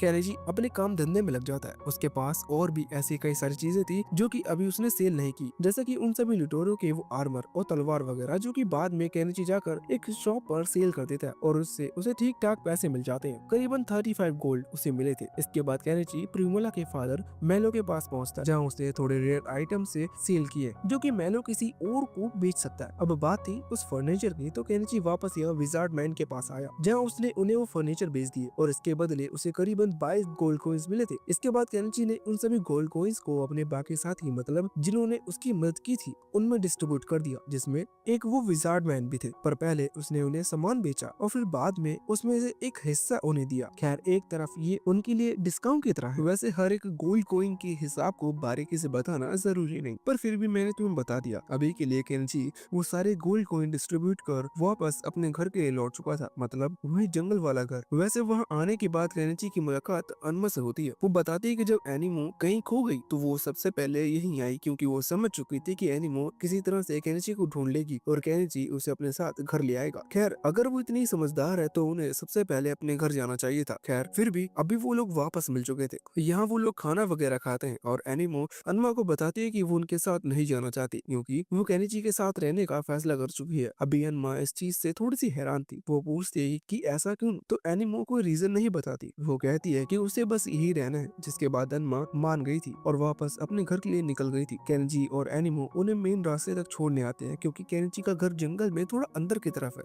और इसके बाद केनिची वापस एनिमो के साथ अपने घर लौटने लगा था। रास्ते में वो एनिमो से पूछता है कि आखिर वो उसके साथ क्यों रहना चाहती है, जिस पर एनिमो कहती है कि इसका कोई बड़ा रीजन नहीं है। केनिची ने वहाँ उन्हें जो खाना खिलाया था वो बहुत टेस्टी था, इसी वजह से उन्हें केनिची के साथ रहने का फैसला किया। केनिची को भी इस चीज पर कोई प्रॉब्लम नहीं थी, क्योंकि वो तो वैसे भी अकेले रहता है। खैर वापस घर आने के बाद अभी केनिची के जो नए नए इक्विपमेंट्स थे वो उन्हीं को बहुत पसंद आ रहे थे, क्योंकि उसने ऐसी चीज कभी देखी भी नहीं थी, जैसे कि वो गर्म हॉट बाथ और साथ ही वो नरम बेड, जो कि शागा के पास उसे कभी नहीं मिलती। रात के समय एनिमो सो चुकी थी, लेकिन केनिची सोच रहा था कि शायद ये उसके लिए अच्छा है, क्योंकि अगर रियल वर्ल्ड में उसकी एज के हिसाब से देखा जाए तो एनिमो उसकी जितनी अभी एक छोटी बेटी होती। इसी कारण से वो सोच रहा था कि शायद गॉड ने उसे इसलिए एनिमो को दिया, जिससे वो अकेले फील ना करे। वैसे इसके बाद अब केनिची भी सो चुका था, लेकिन तभी घर के बाहर हम कुछ लोगों को देखते हैं जिन्होंने नकाब पहन रखे हैं। हालांकि उन लोगों ने कुछ नहीं किया, वो बस यहाँ नजर रखने के लिए आए हैं और सुबह होते होते वापस लौट गए। अब ये लोग कौन थे ये तो शायद फ्यूचर में हमें पता चले, क्योंकि अभी के लिए यहाँ से सीन 2 हफ्ते बाद पर शिफ्ट होता है। अभी सबसे पहले हम देखते हैं कि नार्सबेल को सिटी का जो लॉर्ड है वो बैरन का टाइटल दिया जा रहा है, क्योंकि नार्सबेल ने उन लोगों की इन्फॉर्मेशन सिटी लॉर्ड को दी जो कि शागा के साथ मिले हुए थे। उन लोगों को पकड़ लिया गया और वो बुरी लोग थे, इसलिए नार्सबेल को रिवॉर्ड देना बनता था। नार्सबेल रिवॉर्ड के बाद अब बैरन का टाइटल भी पा चुका है, जो कि एक बड़ा टाइटल है, इसलिए अब वो अपने लिए एक वाइफ ढूंढ रहा है। खैर इससे हमें कोई लेना देना नहीं है। अभी के लिए हम तो केनिची के पास आते हैं, जो कि वह प्रिमुला और उसके फादर मेलो के पास पहुंच चुका था। केनिची को एक नया आइडिया आया। ये कोई नया आइडिया नहीं था, ये असल में बस उसे रात को सूझा, इसलिए उसने सोचा कि मेलो को ये चीज बताई जाए, क्योंकि वो एक कंपनी ओन करते हैं, इसलिए वो उसके इस आइडिया को पूरा कर सकते हैं। असल में केनिची ने बाइसाइकिल बनाने का सोचा, और बनाने का नहीं, उसने सिर्फ आइडिया मेलो को दिया है, जिससे कि पूरी मैन्युफैक्चरिंग वो करे और कुछ हिस्सा केनिची को भी मिले। अभी शुरुआत में तो मेलो और उनकी बेटी प्रिमुला दोनों बहुत ही ज्यादा हंस रहे थे, क्योंकि उन्हें आइडिया बहुत फनी लगा। लेकिन बाद में जब उन्हें समझ में आया कि ये बाइसिकल ट्रांसपोर्ट का काम अच्छा कर सकती है, तो उन्हें ये आइडिया अच्छा लगा और उन्होंने केनिची को 5 गोल्ड कॉइन दिए सिर्फ इस आइडिया को देने के लिए। खैर बाद में उन्होंने बिजनेस शुरू कर दिया था और बाइसिकल रेडी कर लिए थे। लोगों को वो बाइसिकल बहुत पसंद आ रही थी और धीरे धीरे ये चीज वायरल होने लगी। केनिची अभी इस चीज से खुश था, क्योंकि उसे अच्छा खासा पैसा मिला। खैर जब वो वापस अपने घर की तरफ लौट रहा था एनिमो के साथ, तभी उसे महसूस होता है कि कोई उस पर नजर रखा है। अभी कुछ हफ्ते से केनिची को ये चीज कई बार महसूस हो चुकी है, लेकिन आज उसे एक नकाबपोश आदमी दिखा। पर जब वो वहाँ से आगे बढ़ा तो कुछ और नकाबपोश उसे देखे। अभी केनिची रास्ते के कॉर्नर साइड पे था, इसलिए वो एनिमो को लेकर तुरंत जल्दी वहाँ से निकलता है। पर वो नकाबपोश लोग अब छिप कर नजर न रखते हुए केनिची का पीछा करने लगे थे। केनिची वहाँ से भाग रहा था, पर जब वो रास्ते की एंड पर पहुंचा तो वहाँ एक गाड़ी खड़ी मिली। वो गाड़ी असल में उन नकाबपोश लोगों की थी। वो केनिची से कहते हैं कि उनका लीडर मतलब उनका जो बॉस है वो केनिची से मिलना चाहता है और वो केनिची से जिंदा मिलना चाहता है, इसलिए अगर केनिची शांति से उनकी बात मान लेगा तो ये चीज ज्यादा अच्छी होगी। केनिची समझ चुका था कि अभी वो एनिमो के साथ है, इसलिए वो कोई गलत नहीं कर सकता। वो चुपचाप वहाँ एनिमो को लेकर उस गाड़ी की तरफ बढ़ने लगता है। हालांकि बीच में ही उसने करीबन 20 फायर क्रैकर्स खरीद लिए थे और उन्हें जलाकर वही जमीन पर उन सभी नकाबपोश के पास फेंक दिया, जिससे कि वो वहाँ से निकल पाए। अभी केनिची और एनिमो वहाँ से दूर हट गए थे, लेकिन अभी भी वो नकाबपोश उनके बहुत नजदीक है और वो इजिली उन्हें पकड़ सकते हैं। लेकिन अचानक ही केनिची ने अपनी शॉप से एक क्रॉसबो खरीदा और नकाबपोश की तरफ पॉइंट करते हुए बोला कि तुम जब तक मेरे नजदीक आओगे तब तक मैं हिट कर तुम्हें जान से मार दूंगा, इसलिए जो मरना नहीं चाहता सिर्फ वही आगे आना। ये सुनकर वो नकाबपोश समझ चुके थे कि वो कुछ नहीं कर सकते, इसलिए समझदारी का डिसीजन लेते हुए वो चुपचाप वहाँ से चले जाते हैं। कुछ ही देर में वहाँ मेलो की गाड़ी पहुँचती है, जो कि केनिची को और एनिमो को अपने साथ उसी गाड़ी में बैठा लेते हैं। अभी केनिची टेंशन में था, इसलिए वो पूछता है कि क्या हुआ। केनिची बताते हैं कि कुछ लोगों ने उस पर हमला किया। इस चीज से मेलो समझ चुके थे कि ये कौन हो सकता है। असल में केनिची का बिजनेस अच्छा चल रहा है और केनिची थोड़ा फेमस भी होता जा रहा है, इसलिए केनिची के दुश्मन बनेंगे। ये चीज केनिची को भी पता थी, लेकिन अभी उन दुश्मन से बचने के लिए केनिची को प्रोटेक्शन की जरूरत है, जो कि सिटी लॉर्ड उसे प्रोवाइड कर सकते हैं। इसलिए मेलो कहते हैं कि तुम्हें सिटी लॉर्ड के पास जाकर उन्हें बताना चाहिए, शायद वो तुम्हारी प्रॉब्लम सॉल्व कर दे। खैर केनिची सोचता है कि अगर वो सिटी लॉर्ड के पास पहुंचता है तो इससे फिर उसे भी टैक्स देना पड़ेगा। असल में अभी केनिची जो बिजनेस करता है वो बहुत नॉर्मल लेवल पर है, और अगर केनिची के बारे में सिटी लॉर्ड को पता चलता है तो केनिची के लिए भी एक टैक्स स्लेब क्रिएट कर दिया जाएगा, और जो की नई चीज केनिची बना रहा है जो की अभी तक टैक्स स्लेब में नहीं आती, उन पर भी केनिची को टैक्स देना पड़ेगा। और उस दुनिया में भी अगर केनिची किसी चीज को सबसे ज्यादा हेट करता है तो वो चीज है टैक्स सिस्टम। अभी इसी कारण से केनिची फैसला करता है कि वो उस सिटी लॉर्ड से तो बिल्कुल भी नहीं मिलने वाला। खैर खुद की और एनिमो की सेफ्टी के लिए उसने एक और फैसला लिया। उसने फैसला लिया कि वो उस टाउन को छोड़ देगा। ये सुनकर मेलो हैरान थे। बाद में ये बात अपनी बेटी प्रिमुला को भी बताते हैं, वो भी इस चीज से हैरान हो जाती है। असल में केनिची ने वो साइकिल का जो आइडिया दिया था उससे मेलो फैमिली बहुत ज्यादा डिमांड में आ चुकी है। साथ ही वो आइडिया भी बहुत अच्छा था, इसलिए उनका बिजनेस भी बहुत अच्छा चल रहा है और वो केनिची को इस चीज का इनाम देना चाहते हैं। लेकिन अचानक ही केनिची ने ऐसा डिसीजन बना लिया कि वो टाउन छोड़कर जाने वाला है, इसलिए उन्हें भी समझ में नहीं आ रहा कि वो केनिची का कर्जा कैसे चुकाएंगे। खैर प्रिमुला तो मन बना लिया था कि वो केनिची के साथ जाएगी। असल में उसने जब पहली बार केनिची को प्रपोज करा तो केनिची ने ऑफर रिजेक्ट कर दिया था, लेकिन जब प्रिमुला किडनैप हुई तब केनिची ने अपनी जान के बारे में एक भी बार ना सोचते हुए उसे बचाने का फैसला किया और आगे बढ़ गया। इससे प्रिमुला भी समझ चुकी थी कि केनिची भी उसकी परवाह करता है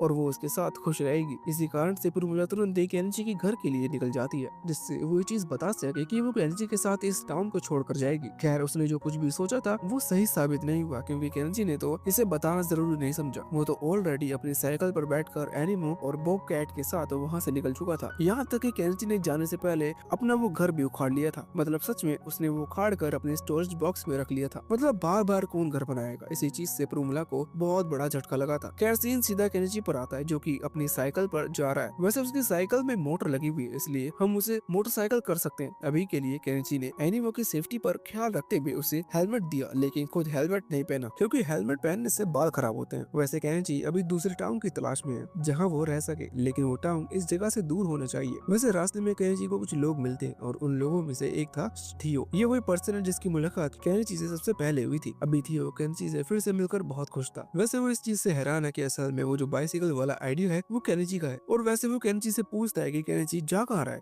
जिस पर केनिची बताता है कि वो किसी दूसरे टाउन या दूसरी कंट्री की तलाश में है। अभी थियो उसे डायरेक्शन बता देता है लेकिन डिस्टेंस नहीं बताता, जिस कारण से केनिची फिर से अपनी उसी मोटर बाइक पर बैठकर वहाँ से निकल पड़ा था। रास्ते में वो लोग बीच में कई बार रुकते हैं, खाना वगैरह खाते हैं और फिर से अपनी जर्नी को कंटिन्यू करते हैं। केनिची ने एक ड्रोन भी बाय कर लिया था जिससे दूर तक का डिस्टेंस पता लगाया जा सके। केनिची को एक नदी दिखती है, इसलिए केनिची सेम उसी डायरेक्शन में बढ़ जाता है। वो असल में एक बड़ी सी लेक थी। वहाँ पहुंचकर केनिची ने अपना वही घर वापस बाहर निकाल लिया था। अभी केनिची एनिमो को मैथ सिखा रहा था क्योंकि उसे ये बेसिक चीजें आना जरूरी है। एनिमो को थोड़ी प्रॉब्लम तो हो रही थी लेकिन ये नई चीज थी, इसलिए वो बहुत एक्साइटेड थी और बहुत ध्यान से पढ़ रही थी। अभी इस बीच केनिची भी कुछ जानना चाहता था और वो चीज थी डीजल के बारे में। केनिची वैसे तो डीजल बना सकता है, इसलिए वो ये चीज पहले कर चुका है, लेकिन फिर भी कई और ऐसे मेथड्स होते हैं जिनसे डीजल बनाया जा सकता है और वो थोड़े आसान होते हैं। केनिची अभी उन्हीं मेथड्स को सीखना चाहता था, इसलिए वो अपनी ऑनलाइन शॉप से कुछ किताबें खरीदता है जो कि ऑनलाइन किताबें थी और केनिची पढ़ने लग जाता है। अभी जब एनिमो उसे ऐसे करते हुए देखती है तो वो उन किताबों को पढ़ना चाहती थी। केनिची कहता है कि तुम ये लैंग्वेज नहीं समझ पाओगे क्योंकि केनिची की ओरिजिनल वर्ल्ड की लैंग्वेज है, मतलब जापानीज। पर एनिमो कहती है कि उसे लैंग्वेज भी सीखनी है। जिसके बाद केनिची ने कुछ पिक्चर्स बुक्स खरीद कर उसे दे दी थी जिससे वो बेसिक वर्ड को सीख सके और एनिमो भी थोड़ी एक्साइटेड थी, इसलिए वो तुरंत ही उन किताबों को पढ़ने लग जाती है। वैसे सीन इसके बाद अगले दिन पर आता है। हम देखते हैं कि केनिची अभी अपने घर के बाहर कुछ जाल वगैरह लगा रहा था जिससे कि अगर कोई जंगली जानवर यहाँ आए तो वो जाल में फंस जाए। पर अचानक ही केनिची को ऐसा महसूस होता है कि उसकी तरफ सच में कोई आ रहा है। पर लकीली ये और कोई नहीं बल्कि मिल्की थी जो कि केनिची को ढूंढते हुए यहाँ तक पहुंच गई। असल में केनिची की सेंट से वो यहाँ तक आई है। वो अभी केनिची पर बहुत गुस्सा थी क्योंकि केनिची बिना बताए टाउन छोड़कर आ गया। अभी केनिची उससे माफी मांगता है। वैसे मिल्की बताती है कि अब वो केनिची के साथ ही रहेगी। केनिची को इस चीज पर कोई प्रॉब्लम नहीं थी, इसलिए उसने हाँ कर दी। वैसे मिल्की के यहाँ आ जाने से एनिमो बहुत खुश थी, इसी वजह से केनिची खुश है। वैसे जब नहा धोकर ये लोग खाना खाने के लिए बैठते हैं तो केनिची टाउन की हालचाल पूछता है, जिस पर मिल्की बताती है कि टाउन में कुछ खास नहीं चल रहा, मतलब ऐसा कुछ भी नहीं हुआ जो वो बता सके। असल में प्रिमुला की शादी नोवेल्स के साथ तय हो चुकी है। ये चीज सुनकर केनिची ज्यादा हैरान नहीं था। वो प्रिमुला के लिए खुश है कि उसने थोड़ा मूव ऑन कर लिया, साथ ही वो नार्सपेल से शादी कर रही है, इसका मतलब वो खुश रहेगी। पर केनिची अभी उस टाउन से बहुत ज्यादा दूर है, इसलिए वो वापस उसकी वेडिंग में टाउन नहीं लौट सकता। वैसे मुझे प्रिमुला के लिए थोड़ा सा बुरा फील हो रहा है, पर अभी तक उसकी शादी नहीं हुई है, आगे चलकर शायद कुछ और भी हो सकता है। अभी के लिए बात यही खत्म होती है और सोने से पहले मिल्की टेबल पर रखी उन पिक्चर्स बुक को देखी जो कि केनिची ने एनिमो के लिए निकाली थी। अभी मिल्की उनमें लिखी वो लैंग्वेज तो समझ नहीं पाती,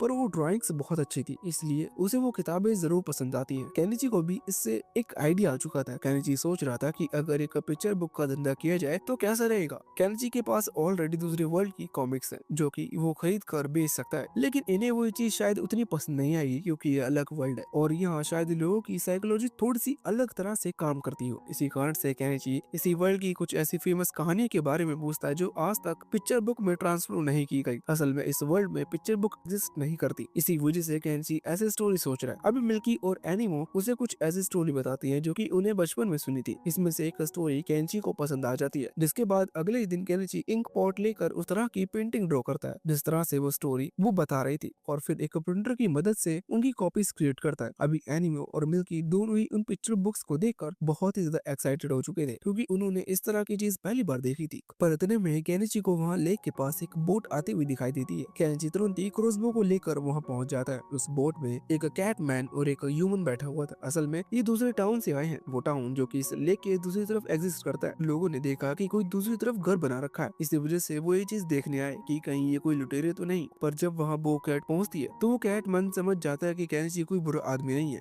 क्योंकि बॉब कैट ह्यूमंस को ज्यादा पसंद नहीं करती, लेकिन ये बॉब कैट केनिची के पास खड़ी हुई है और इतना नजदीक है कि इससे वो समझ चुका है कि केनिची एक अच्छा आदमी है। और वैसे भी जानवर अपने दोस्त बहुत सोच समझ कर बनाते हैं। अभी के लिए केनिची उन दोनों को अपने साथ ले आया था। केनिची का घर देखकर अभी वो लोग हैरान थे, साथ ही वहाँ बाकी चीजें भी थी, पर वो समझ गए थे कि केनिची से उन्हें कोई खतरा नहीं है। वैसे इसी दौरान उस ह्यूमन की नजर टेबल पर रखी हुई उस पिक्चर बुक को पड़ती है जो कि केनिची ने अभी अभी बनाई। केनिची के पास उसकी कुछ और भी कॉपीज हैं, इसलिए वो केनिची को कुछ पैसे देकर उसकी एक कॉपी बोरो करने का कहता है क्योंकि वो उसे अपनी बेटी के लिए ले जाना चाहता है। केनिची ने उसे वो कॉपी दे दी थी, जिसके बाद वो कैटमैन वहाँ से चले गए थे। अगले सीन में हम देखते हैं कि केनिची जंगल आ चुका था, उसे कुछ मेडिसिन हर्ब्स की जरूरत है जो कि वो किसी चीज में यूज करने का सोच रहा है। दूसरी तरफ वहाँ एनिमो अभी मस्त वही पिक्चर बुक से एंजॉय कर रही थी जो कि केनिची ने उसके लिए क्रिएट की। इसी बीच हम मिल्की को देखते हैं। वो जब देखते हैं कि एनिमो मस्त पिक्चर बुक्स में खोई हुई है तो वो तुरंत जंगल आ जाती है क्योंकि एनिमे को होते हुए वो काम केनिची के साथ नहीं कर सकती जो कि केनिची ने रिजालिया के साथ किया था। अभी एनिमो वहाँ नहीं है, इसलिए वो तुरंत ही आकर केनिची के ऊपर कूद गई और वो जंगल था,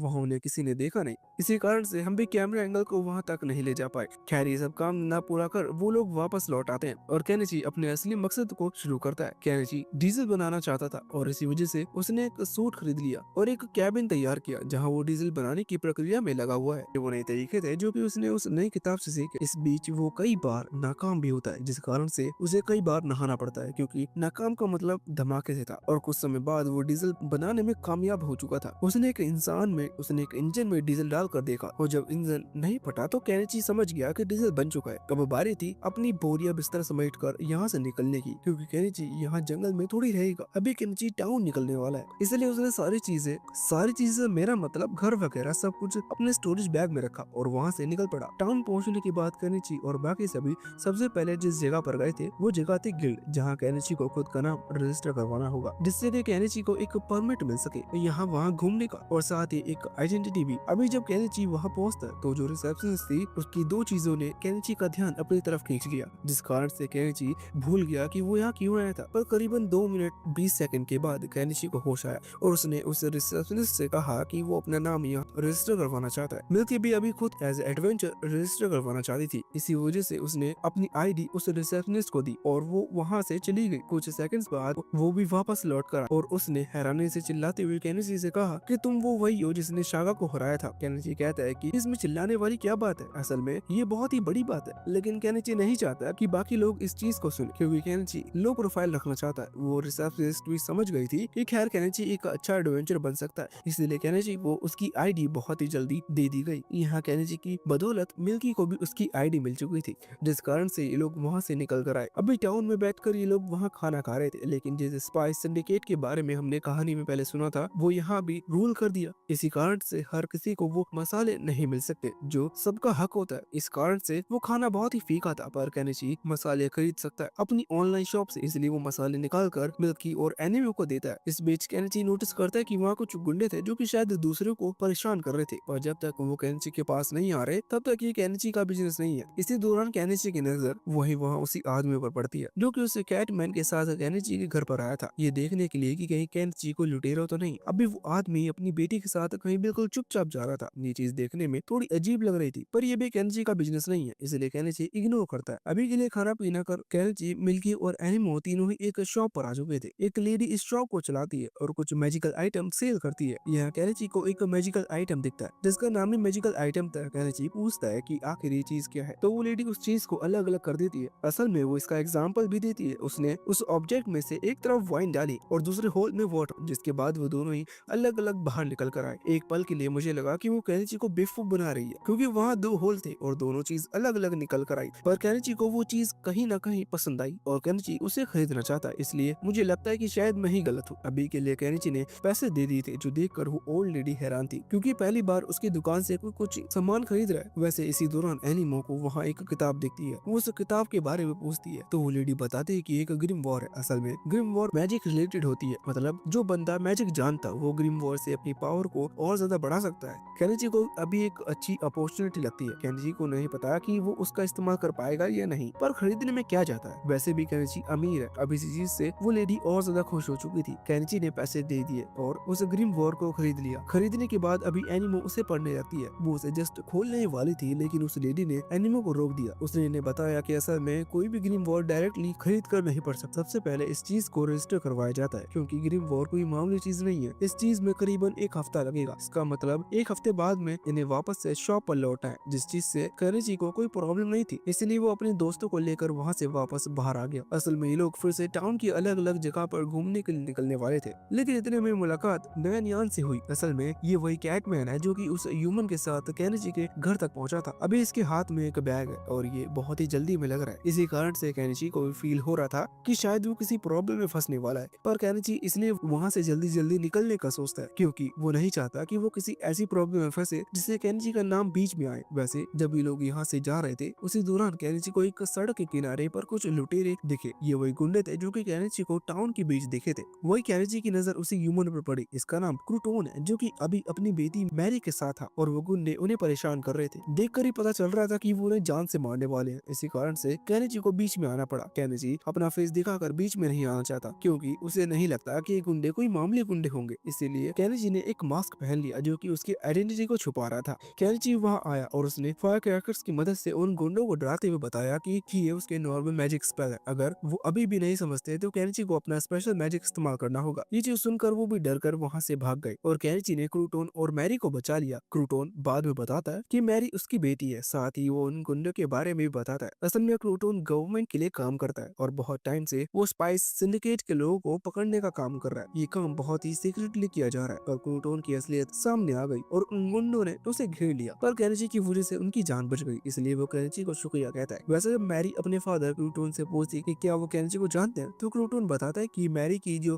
फेवरेट पिक्चर बुक है वो असल में केनिची ने ही बनाई है। ये सुनकर मैरी खुश हो जाती है और केनिची को शुक्रिया कहती है। अब इसी चीज से एनिमो थोड़ी सी जेलस फील कर रही थी, इसलिए वो कहती है कि उस पिक्चर बुक को बनाने में मैंने भी मदद की थी। इसी वजह से मैरी उसको भी शुक्रिया कहने लगती है और बोलती है कि क्या हम मिलकर एक पिक्चर बुक बना सकते हैं। इससे मैरी और एनिमो की दोस्ती हो चुकी थी। केनिची भी खुश था कि एनिमो को अपनी एज की एक नई दोस्त मिल गई, क्योंकि मिल्की उसके चलते यहाँ नहीं आई थी। वो बहुत ठरकी है। वो तो केनिची के फॉरबिडन टूल के लिए जंगल से यहाँ तक आ गई। वैसे अब मैरी और एनिमो की दोस्ती हो चुकी थी। इसी वजह से क्रूटोन अक्सर मैरी को लेकर केनिची के घर पर आता है, क्योंकि वो दोनों दिन भर खेलती तो इससे क्रूटोन को भी अच्छा लगता और क्रूटोन अपने काम धंधे पर वापस लौट सकता था बिना मैरी की ज्यादा चिंता करे। खैर इसी तरह से टाइम गुजरा और कुछ हफ्ते बीत गए, या फिर यूं कह लो कि कुछ दिन बीत रहे। अभी के लिए मैरी लगभग रोज केनिची के घर आती थी, लेकिन एक दिन वो नहीं आई। ये चीज एनिमो को थोड़ी सी अजीब लगी। रात के समय क्रूटोन भागते हुए आया। वो अपने साथ पैसे लेकर आया था। वो केनिची से कहता है कि उसकी बेटी की तबीयत खराब है और केनिची अगर कुछ कर सकता है तो वो प्लीज उसे बचा ले। इसके बदले क्रूटोन के पास जितने पैसे हैं वो सारे पैसे केनिची को दे देगा। असल में एक बीमारी है जो कि टाउन में कई बच्चों में फैल रही है। इस बीमारी के चलते बच्चे ज्यादा टाइम तक सर्वाइव नहीं कर पाते। वैसे तो ये बुखार है, लेकिन किसी खास तरीके का बुखार। अभी इसके लिए एक हीलिंग मेज की जरूरत थी, मतलब ऐसा जादूगर जो कि हीलिंग पावर का इस्तेमाल करना जानता हो, लेकिन वो कुछ ज्यादा ही महंगा पड़ जाता। इसी वजह से क्रूटोन केनिची के पास आया। अभी केनिची ने क्रूटोन को पेन किलर्स दिए जो कि दर्द को कम कर सकते हैं, लेकिन मैरी को नहीं बचा सकती। लेकिन अभी के लिए पेन किलर्स लेकर क्रूटोन वहाँ से चला गया था। केनेची तुरंत ही उस लेडी के पास पहुंचता है जहाँ से केनेची ने वो मैजिक आइटम और साथ ही वो ग्रीम वॉल खरीदा था। वो उस लेडी को लेकर मैरी के घर आता है जहाँ वो लेडी मैरी को देखकर बताती कि उसे कौन सी बीमारी है। उसने वही बताया कि एक फीवर है, एक खास तरीके का फीवर जिसे ठीक किया जा सकता है, लेकिन ठीक करने के लिए एक खास फूल की जरूरत है जो कि जंगल में मिलेगा और उसे ढूंढना पड़ेगा। अभी वो फूल बहुत ही ज्यादा कीमती चीज है, जिस कारण से केनेची, क्रूटोन और नया नियान तीनों ही रात के समय ही उस फूल को ढूंढने के लिए निकल चुके थे। वैसे तभी हम स्पाइस सिंडिकेट के गुंडों को देखते हैं जो कि इन्हीं पर नजर रखे हुए थे। उन्होंने देख लिया था कि केनेची, क्रूटोन और नया नियान जा चुके हैं, जो कि आदमी लोग मतलब जो कि उन्हें रोक सकते थे। इसका मतलब अब वो अपना बदला ले सकते हैं। उनके चेहरे पर स्माइल थी, पर वो आगे क्या करेंगे ये चीज हमें अगले पार्ट में पता चलेगी। अगर इस वीडियो पर थोड़ा सा भी अच्छा सपोर्ट आता है तो इसका अगला पार्ट कल या परसों आपको मिल ही जाएगा। बस उसके लिए एक लाइक और एक कमेंट कर देना।